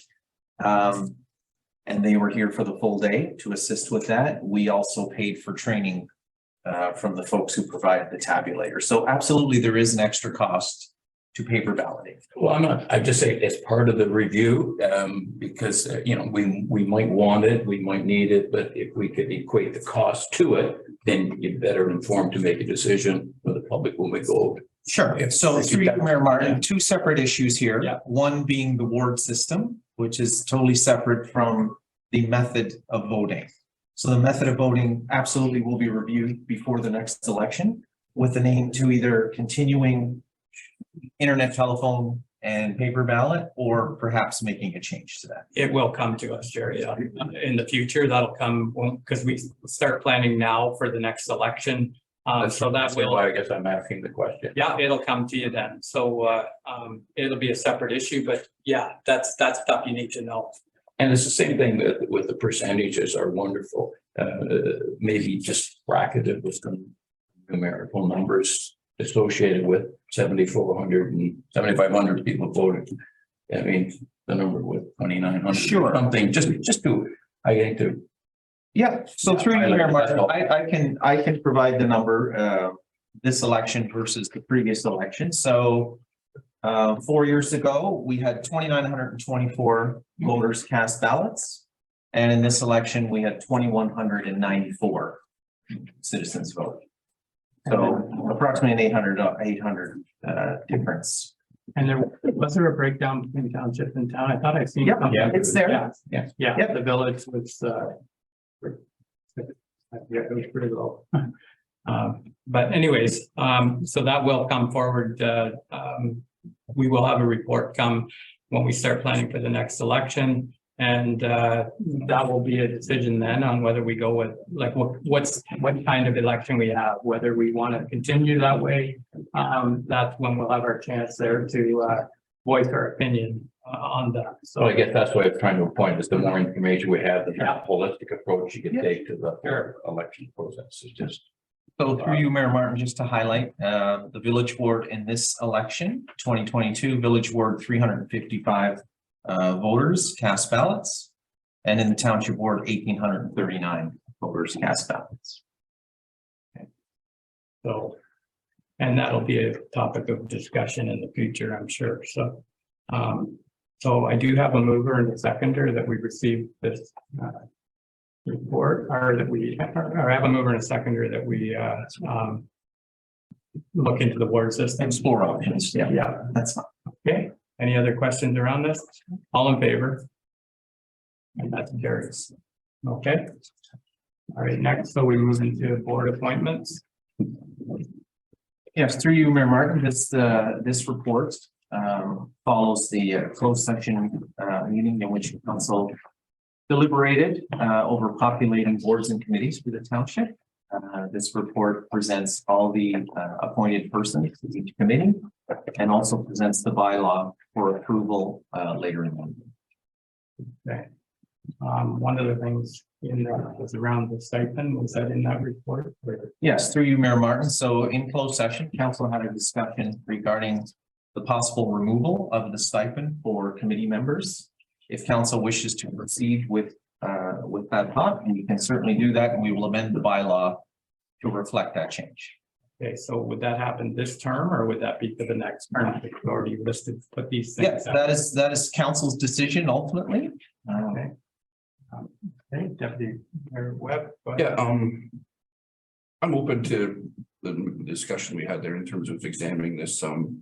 One thing I was going to bring up is it is a little bit late here, so I was going to suggest possibly we have staff look at this. The two boards I'm kind of worried about are the library board and, well, especially the cemetery board.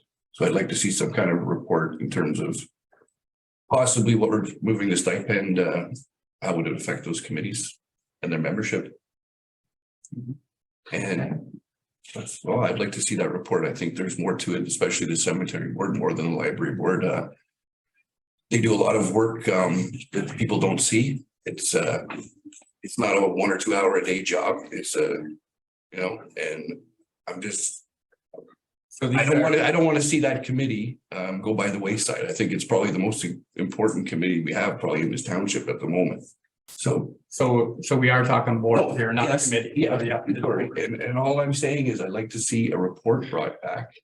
Yeah. Staff reaches out to these committees, lets them know what we're gonna do, okay, instead of just pulling the rug out here on them. Say, hey, we're looking at doing this, maybe in 2 years. Did they run for 2 years? I don't know Yeah, if the like a cemetery lot of board them will are be 4. some are 4, but. Anyways, give them a heads up on what's going on, so. So this is a historic thing, so I agree with you 100%. If you're gonna do it, you're gonna have to give notice on this thing because we already put the advertisement out. And go ahead. Okay, so in my entire career, I have volunteered my whole life. I've never been paid to volunteer. I'm going forward, not just those, we need to revamp, and I've already asked Bob and Bianca to do this, to revamp the application. You need an application for the person volunteering, so they know what they're applying for, what the requirements are. So that's as part of this thing needs to be revamped. I will agree with people go into this, I think, volunteering and not expecting to be paid, but I will agree with you that because they've been paid in the past, let's see how they feel. These are like 2-year terms, right, for those 2 boards? Library for the duration. Some are 4, it's Right, through you, Mayor Martin, all boards are 2 years with the exception of the library board, which is for the term of council, as per legislation. Because I'm on the library board, yeah, right. So as a suggestion, so like Hart's saying here, a report to come back, that makes sense as far as still on the 2-year board. If a report's coming back from staff on this and the thing around applications, we've all talked about that. There wasn't we don't have a proper application thing for this. Time to start looking at that. And I know staff has been working on something. Yep. So if we work on that right now and look at this, once we get the application and possibly for the next, after this 2 years, that stipend will be looked at and we will have it nailed down. But right now, I think it is only fair to examine it and take a look at why. It's a historical thing, so it's something that, not that it can't be changed, but we need to understand it. It's not just, it's boards only too. It's not, that's the other thing. So these boards, like library board, we don't have a lot of say in. That's a provincial thing. But the other one, I think we do have some say. So, that's. Fair enough. I'll agree with that. So your motion was that staff bring back a report with regards to boards. If you could add into the same motion that we, do you want to? And reach out to said boards, cemetery and library in terms of their comments, in terms of how they feel it might affect them. And they would probably, maybe it doesn't, right? and they could help us. Maybe it doesn't, and away we go. But I think it's just nice, as the mayor said, to kind of, we've been doing it for 30 years. And we didn't do it during the application process, and then 2 months later, now we just say, by the way, you're not getting paid. Well, thanks for your 30 years of service. I don't think that's the way to conduct business. So. Yeah, through you, Mayor Martin, I want to thank Councillor Clement for her suggestion regarding the advertisement and the application form. It's a very good suggestion. We do need to change that process a touch. So staff has already developed an application form, which will be available next time. And we will put out in the advertisement a little explanation of what each committee does. Exactly. So I think that will help with everyone who's applying to understand what it is they're applying for. With respect to the stipend, we can certainly reach out to those committees and let them know that council is considering that option of making that change. And we'll see what kind of feedback we get. Yeah, like making it a true volunteer position. Right. Yeah, and that as part of that is the rules and regs around it, what the expectations are, and when they go into the board as well. Is that part of the app? I think that'll be the application should have that. You're right. That's what it needs to have. It's what's expected. And I think that was what you were looking at when you were doing the application, was it not? Right. So we'll see if the next time it comes out on the website, this is what it looks like. Yes, next time we put an ad out, you'll see it. It'll look differently. We'll get it before it goes on to the app. Yep, we'll bring it Before it goes online, we'll see it. Along with this motion that Hart's put out. Okay. Yeah, thank you. So, okay, so moved by Hart. You want to say that again, what your motion is? I know. It was a while ago.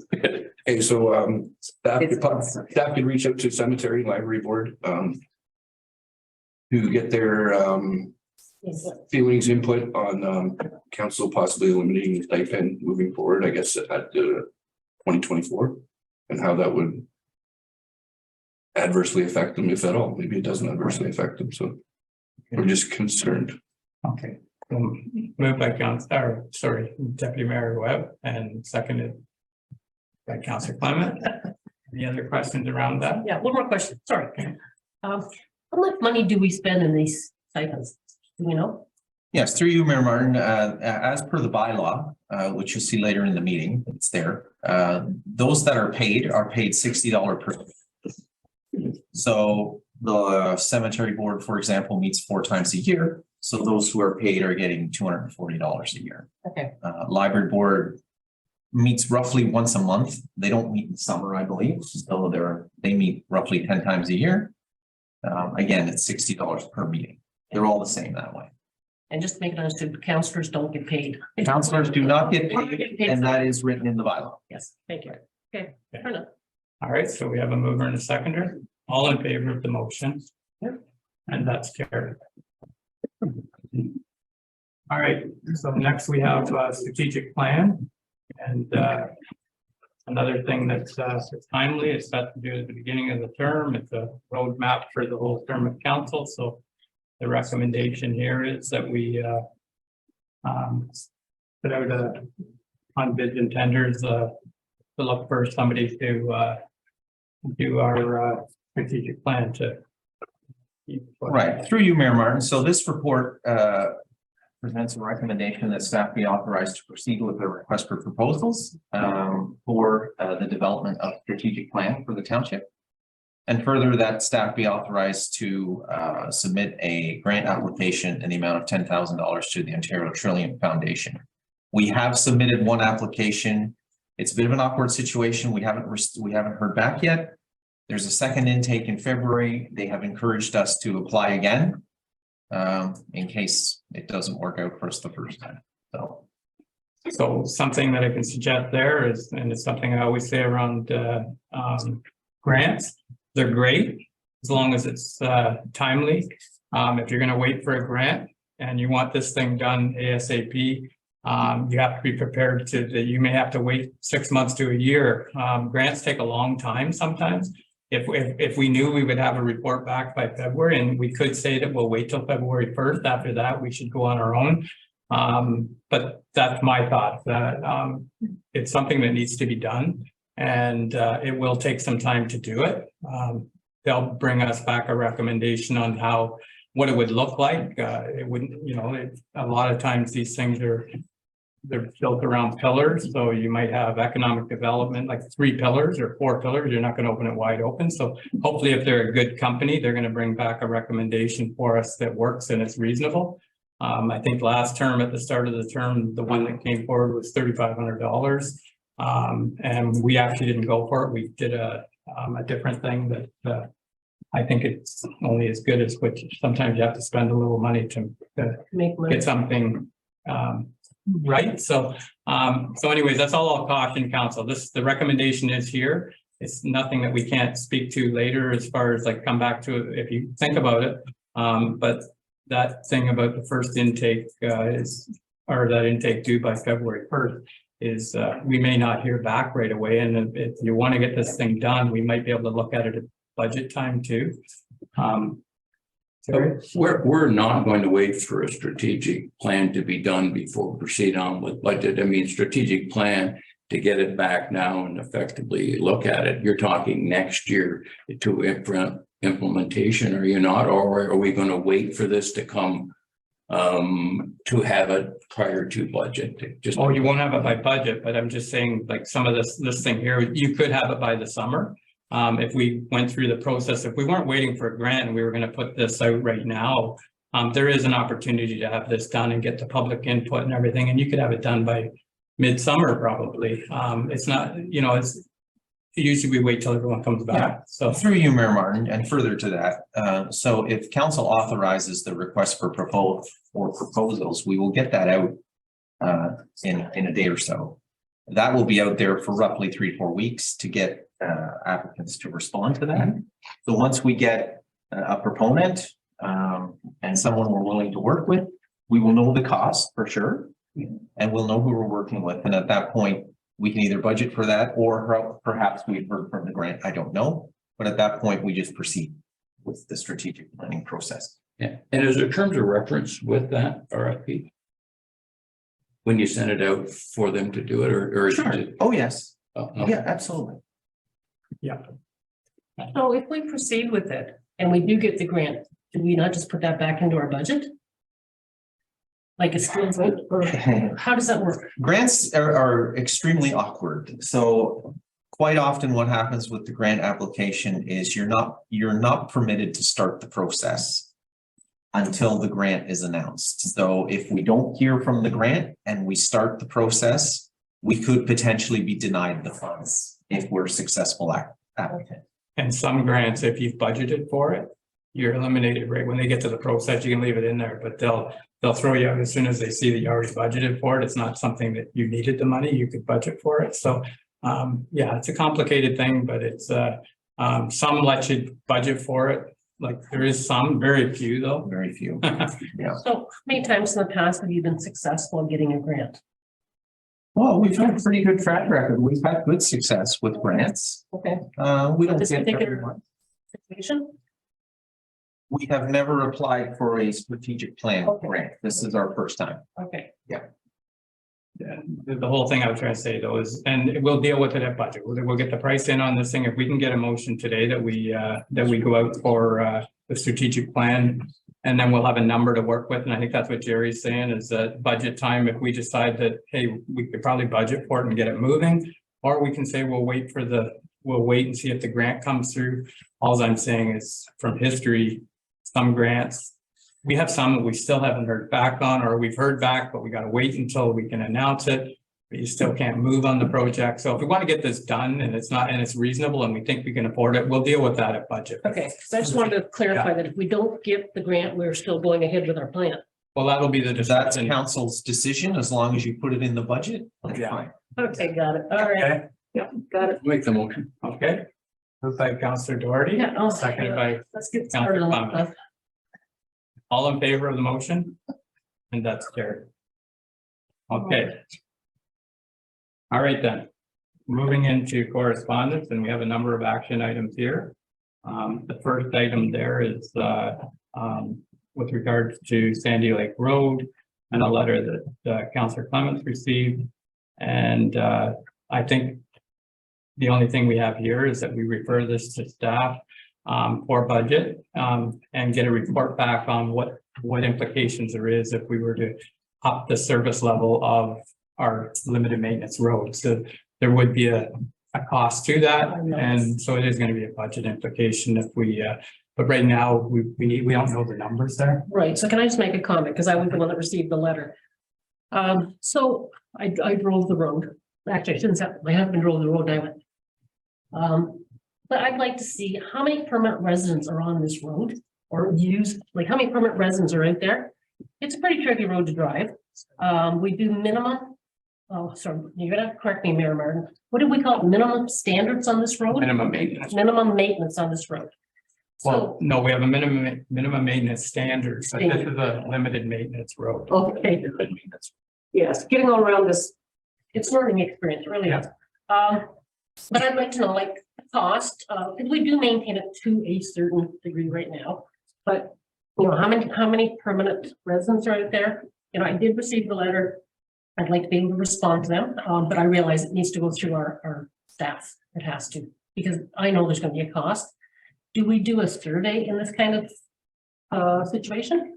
Well, for now, I think the main thing would be a staff in fact report on how many of these roads we have, Okay. you know, general nature of that, like, and then there's a cost to it. So Yeah. you might see that it's so much a kilometer or whatever to look Okay. after these roads to step them up. Yep. So for now, it's just to refer it to Public Works and get a report back for budget time, to see if, if it's possible.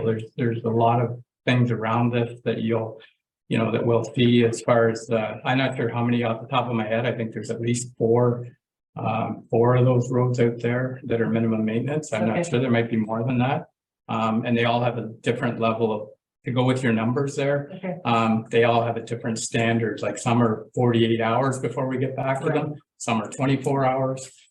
There's, and then there's some that are done every 5 centimeters, 10 centimeters, whatever it is. So I guess too, my big thing is like, so people realize when they buy these properties that they're on Mhm. a different kind of road. But I am interested in how many full-time residents are there. I mean, more and more people are coming up. It's the full-time residents that are living there that I'd like to see a number on if I can. Could that be included? yeah, it probably will be a part of it, but you can put that in there. I thought he mentioned that in the correspondence that he sent. There's 75 cottages, And then there was there not a number there, like 30 or For something? the full-time? We have a way with full-time residents. of recognizing full-time residents. That's what I'm saying. Like, Oh, how would you do that? How would staff do that? I don't know. but yeah, you're right. I don't. When it comes down to it, they're seasonal residential. Yeah, And if you want to get into that, it's going to be, it's a Right. scary thing. sorry. Yep. Yeah, but the report will have like on, what we're into there, even if it's not full-time residents. Okay. They have a formula and that'll be, and I don't know it off the top of my head, but that's why it's best to get Public Works to bring back a report on what the implications of this. And then we'll be able to look at it at budget time if we, so. Is that just on this particular one? I think it would have to be on limited maintenance roads in general. Like, I don't think you can just do one. I think it's That's what I'm going to suggest. It's Yeah. a 2005 bylaw. yeah, And I think the landscape has changed dramatically. yeah. So I think if we get the So, bylaws, Or you think, Jim, that there's 4 roads? I'm just off the top of my head. I don't want to, don't. Yeah, it's so that'll be the report. We'll get the bylaw, review the bylaw and get Public Works to, Okay, it'll become a part of the budget process. okay, So thank you. if that's okay. With council, I'll look for a motion that we direct staff to bring back the bylaw and a report on limited maintenance roads and maybe the formula. Okay, so moved by Councillor Doherty and seconded by Councillor Clement. All in favor? And that's carried. Okay. So next we have the Jennifer Cummings with regards to the Lake Cashbog Residents Association private road funding. This is another thing that should be referred to budget. What's looking here, so trying to catch up. Okay. So we have here about private road funding. This is something that came up in the last budget and Motion referred to staff for budget talks. okay. So refer this to budget or to staff for budget discussions. On what the implications are. So it's private road funding and that's where the discussion would happen around it. This is just a request from the group back there. So motion to receive and direct it to the budget process. Okay. Moved by Councillor Clement, seconded by Councillor Doherty.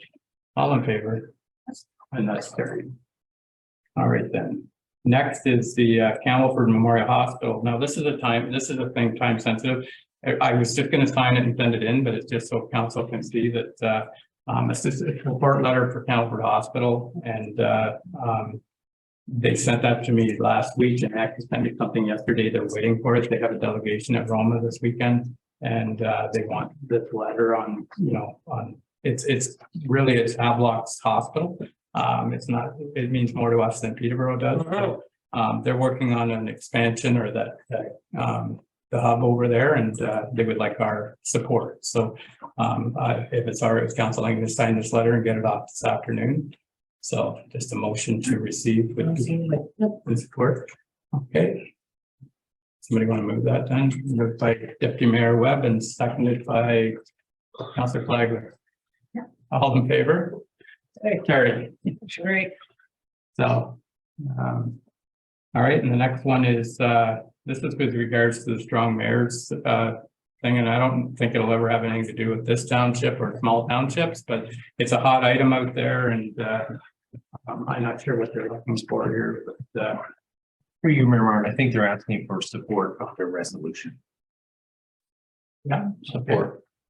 support moved by Councillor Doherty. Or against strong mayors. No, this is opposition. Yeah. Yeah. Opposition to the mayor, huh? I agree 100%. Well, I think So- it's the worst piece of legislation about because we've seen 29% of the vote. Yeah. Probably replacing candidates, and now we want to make a dictatorship out of one position within the council is what it does. So Yeah. I emphatically. So that's moved by Councillor Doherty and seconded by Deputy Mayor Webb that we You don't want to end up like. that we oppose it. And all in favor? And that's carried. There's a pen and paper smart look again. Okay, so we move into correspondence for information. So if there's any questions there, if not, the motion to receive the balance of the correspondence. Okay, and that's moved by Councillor Doherty, seconded by Councillor Flagler, all in favor. And that's carried. All right then, so written or oral notice of motion. I've never seen any written or oral notice. Oh, sorry, I'm jumped over to committee liaison report. So, Art, do you have something from our last county council update? Yes, I do, Mr. Mayor. All right, I've seen you writing there. I know some people are eagerly awaiting the county updates. So, Okay, go ahead. so yeah, meeting was Wednesday, December 14th, 2022. MPP Dave Smith made a delegation to welcome new and returning members to county council. Also took time to answer questions from councillors on a couple of different issues. Most questions were about Bill C-23. And he spoke about many aspects of the bill, particularly the province's concern with the overreach of local conservation authorities, which I'm sure we're all familiar with here in HBM. The deputy warden was sworn in, Mayor Sherry Stennis of Selwyn. I'm not sure how many female deputy wardens there have been, they mentioned it, but at least a couple, I think, right? So not the first. Peterborough Public Health made their budget presentation. Initially, there's a shortfall of $608,000. By law, PPH can't have an underfunded budget, or we call run a deficit. Number of solutions were proposed, from increased provincial funding, user fees, elimination of certain programs, or an increase to the levy. Dr. Piggott encouraged council to lobby higher levels of government for more money. Surprise, surprise. Social services budget. A lot of the numbers we're still getting finalized, so I don't have an actual number for the increase. They did discuss cost sharing of social services between the city and county. Just for people's information, the way it breaks down, Ontario works, formerly known as welfare. The city pays 83% of that cost, county 17%. Children's services, city pays 67%, county pays 33%. And the housing share, city pays 44.3%, county pays 55.7%, and that is based on a weighted assessment. We also talked about the intro of the Canada-wide Early Learning and Childcare Act, or CWELCC, if you can remember that easier. It was passed in April 22. You probably know it as $10 a day healthcare. Basically, the goal of this act is to cut childcare costs by 25% in 2020, starting last year, 2022, and hopefully up to 50% by the end of 2024. And finally, the presentation on Blue Box transition. Notes for this. Comes under the Waste Free Ontario Act, WFOA passed in 2016. I don't know if you've heard about this, but basically what they're doing is getting away from local governments doing recycling. So it'll be strictly producer responsibility. And this is hopefully going to be completed by what, 2026, I think, Jim. So we got about a 4-year transition period. Brought this up because this is something we will be dealing with here too at the township level. So yeah, moving forward within the next 2 years, no longer will it be the county or HBM picking up your recycle. It'll be a private producer picking it up, which to me, yeah, but it also brings in a whole lot of new problems. Well, we won't have to pay for said things. We're still responsible for hiring said companies, right, Bob? I believe so. Or having a responsible person. And what we got into the county is we got a pricing from, was it CMO? There's a company that I guess sounds to me like this company started up and has been contracted by probably producers, right, to do this collection. And the pricing we got from them was inordinately high. Nice You know, question. so while it seems like it might be a benefit, I can see there being major problems within a year or two, especially in the timelines they're using if they want to do this in 2 or 3 years, right? Yeah. So What is the advantage of this company doing this? What's the purpose behind this? It's just it's a cost thing, right? So, and it may not the cost happen. from local government back to the producers. And here, yeah, so it's gonna make them recycle more. Like if you ever went to a store lately, they're not giving bags anymore, that type of thing. Okay, sorry, okay. I'm sorry. Alex gonna repeat. So perhaps I can add to that while we're waiting. So Councillor Clement, the theory is that the government is moving to a used or producer responsibility. So whoever produces the waste is going to pay for the collection of the waste. Okay, gotcha. That's the theory. Okay, that's the theory. Right. So when it comes to the garbage pickup side of things, it's gonna be an ongoing discussion because. And maybe that's where the efficiencies come in if we had one doing it all. But right now, some municipalities like who they have, because it can be a real challenging thing as far as a lot of complaints when their garbage isn't picked up. So I know Cavan and North Court, I think they have different providers, but they're both happy with their supplier and they don't want anything to do with a joint thing. And we may be the same thing. When this rolls out, it may, stay the same, but on the recycling side of things, the county is responsible for recycling, not the township. So Will we have an option? on the recycling side, well, we do at the county, but not as a township. Okay, all right. So. And there's a lot of unknowns at this time. Yeah. It's still very much a work in progress. So there's how it works anyways, as far as the picture, it's pretty simple, and that's what the province is trying to do. I don't know if it's the province or it's the federal government, but it's everybody's worried about recycling. It's and one of the big things you'll find here is even with regards to people coming from Toronto, they recycle this, but they don't recycle this, and that's an ongoing problem because down there, they maybe recycle something that we don't, so then it gets mixed up in here, and if the load gets messed up, it ends up going to the waste site. So hopefully they'll come up with something that makes it common right across the province, and so everybody's on the same page. Is the goal to reduce our cost as a municipality? Is that At the county, the goal is to reduce cost. Okay. Yeah, it's always about that on everything we do, but which is good, but I mean, there's other things there where, well, what we do to reduce the cost will reduce the level of service and therefore lead to more garbage ended up, whether it's in our ditches or everywhere else, because people don't want to. Yeah, that's the thing, as far as that's the biggest complaint we get is if you restrict things too much, it's just gonna end up in the ditch, so. Okay. Yeah, or all the bins at the. So anyways, To Councilor Doherty's question, the goal of the government is to shift the cost of recycling to the producer, the product producer. So the theory is they're creating the waste, so they're going to pay for the collection of the waste. Now, what that looks like going forward, we don't know yet.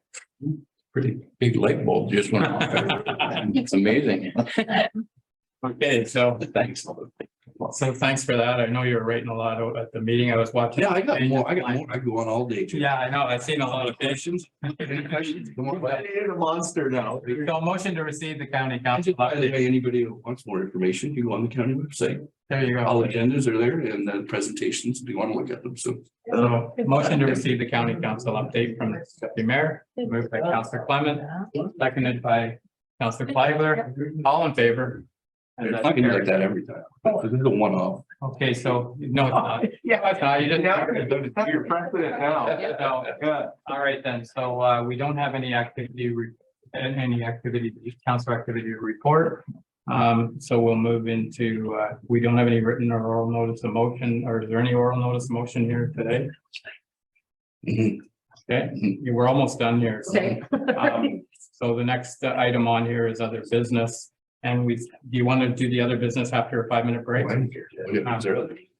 Yeah, there's 3 items under other business. They won't be big on. So, okay, so we'll move into other business here. There you go. And Councillor Doherty, you had 3 things listed on there. With regards, some of it we've addressed. Yeah, long care is done, development charge, Travis updated me last week on that, so.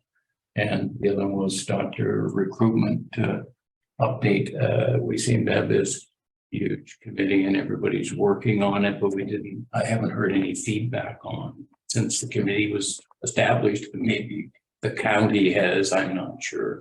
Well, that's where it comes from, is the county and the Peterborough Economic Development. I was gonna say, maybe if you want to give me till the next meeting, I can have a report for you, because We can do a thorough update I'll go on up that. there tomorrow and get what you. Well, I think it's something that it gets asked regularly where we don't have doctors.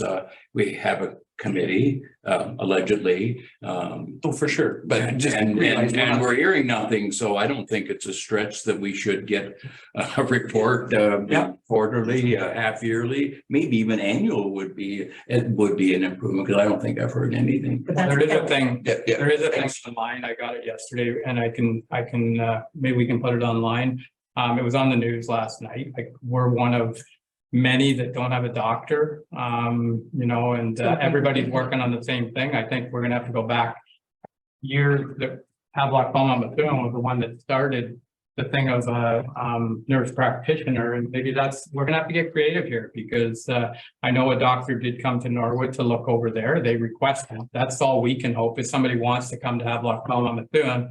Otherwise, they're gonna go to the cities and the hospitals, and there's a huge thing around it as far as rostering and how many people a doctor rostered nowadays. Like in the olden days, they had 2,700 on their roster. Now most of them go to a maximum of 800.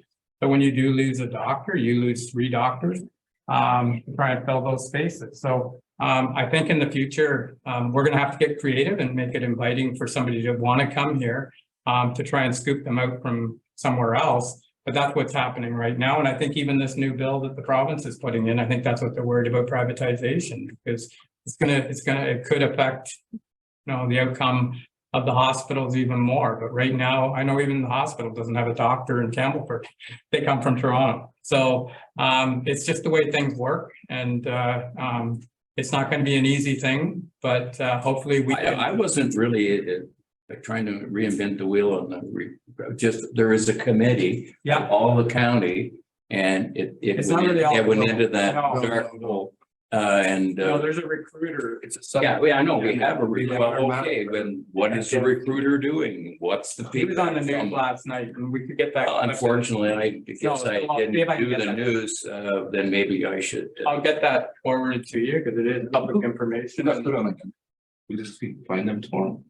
I don't know if it was a real committee. It's just, I think there is. we have it was with Peterborough Forest Economic Development, and this Kirkpatrick, I think his name is. But anyways, I'll get you the information and we'll bring back a report for the next meeting, if that's okay. Because I agree, it's something that we got to keep on top of, but I do think we're gonna have to get creative to try and encourage someone to come here and, you know, maybe we set something up ourselves, but. Well, that comes in, back to number one. I think when we solve that, then we might have something to deal with number three and, but.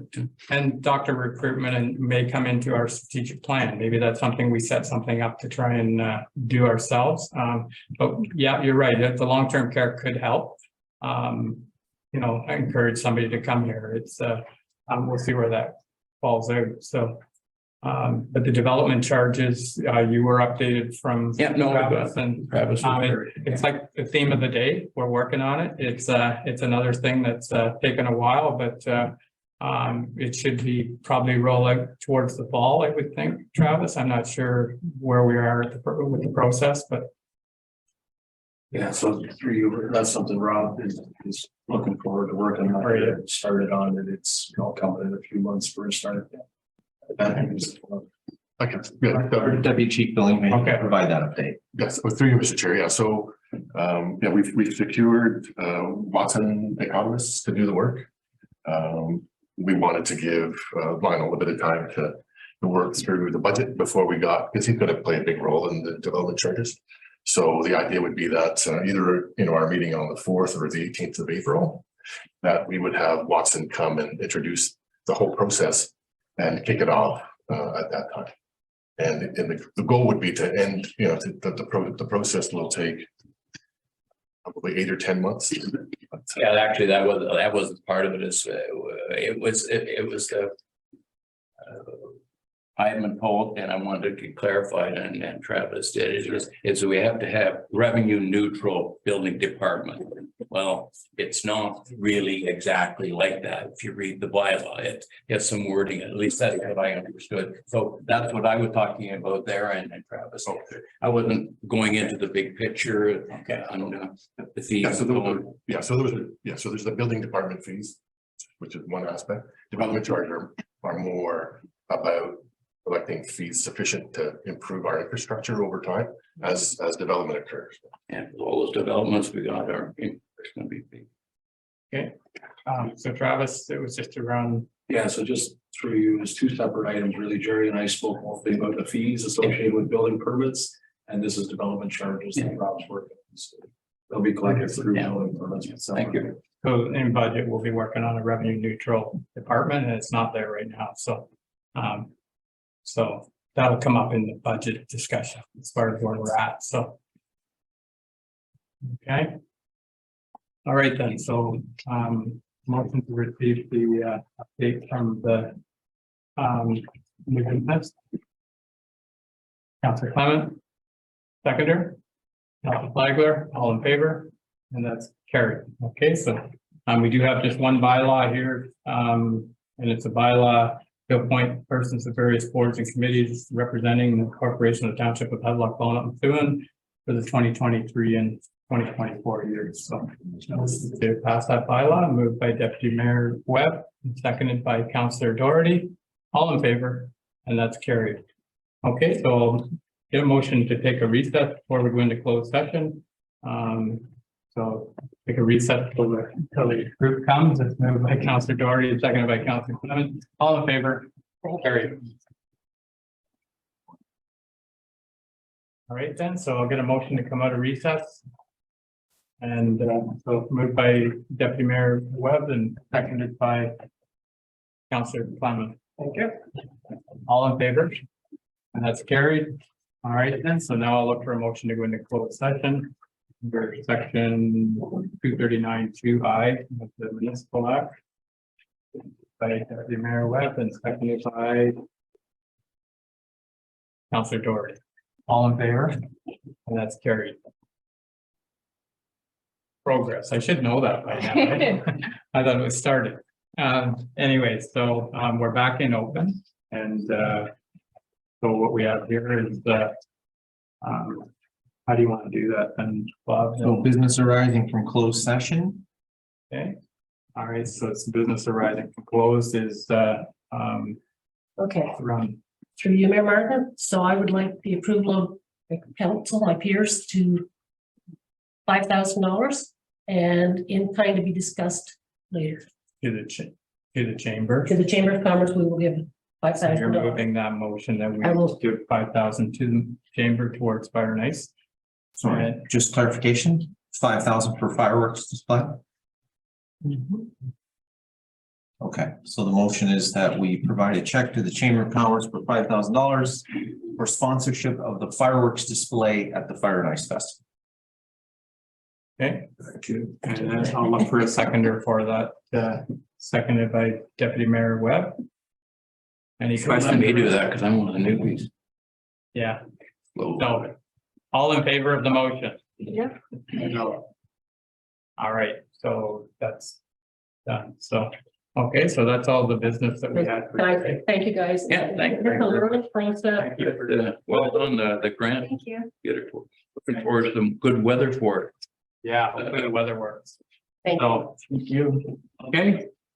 That ends our meeting, so I'm gonna look for a confirming bylaw here. Motion for the confirming bylaw. That's me. That's not you yet, that's Kathy and Jerry. All in favor? And that's carried, and then the motion to adjourn. Arts inherited that, and Gary seconded that. Catches my hand when that one comes up. Yeah.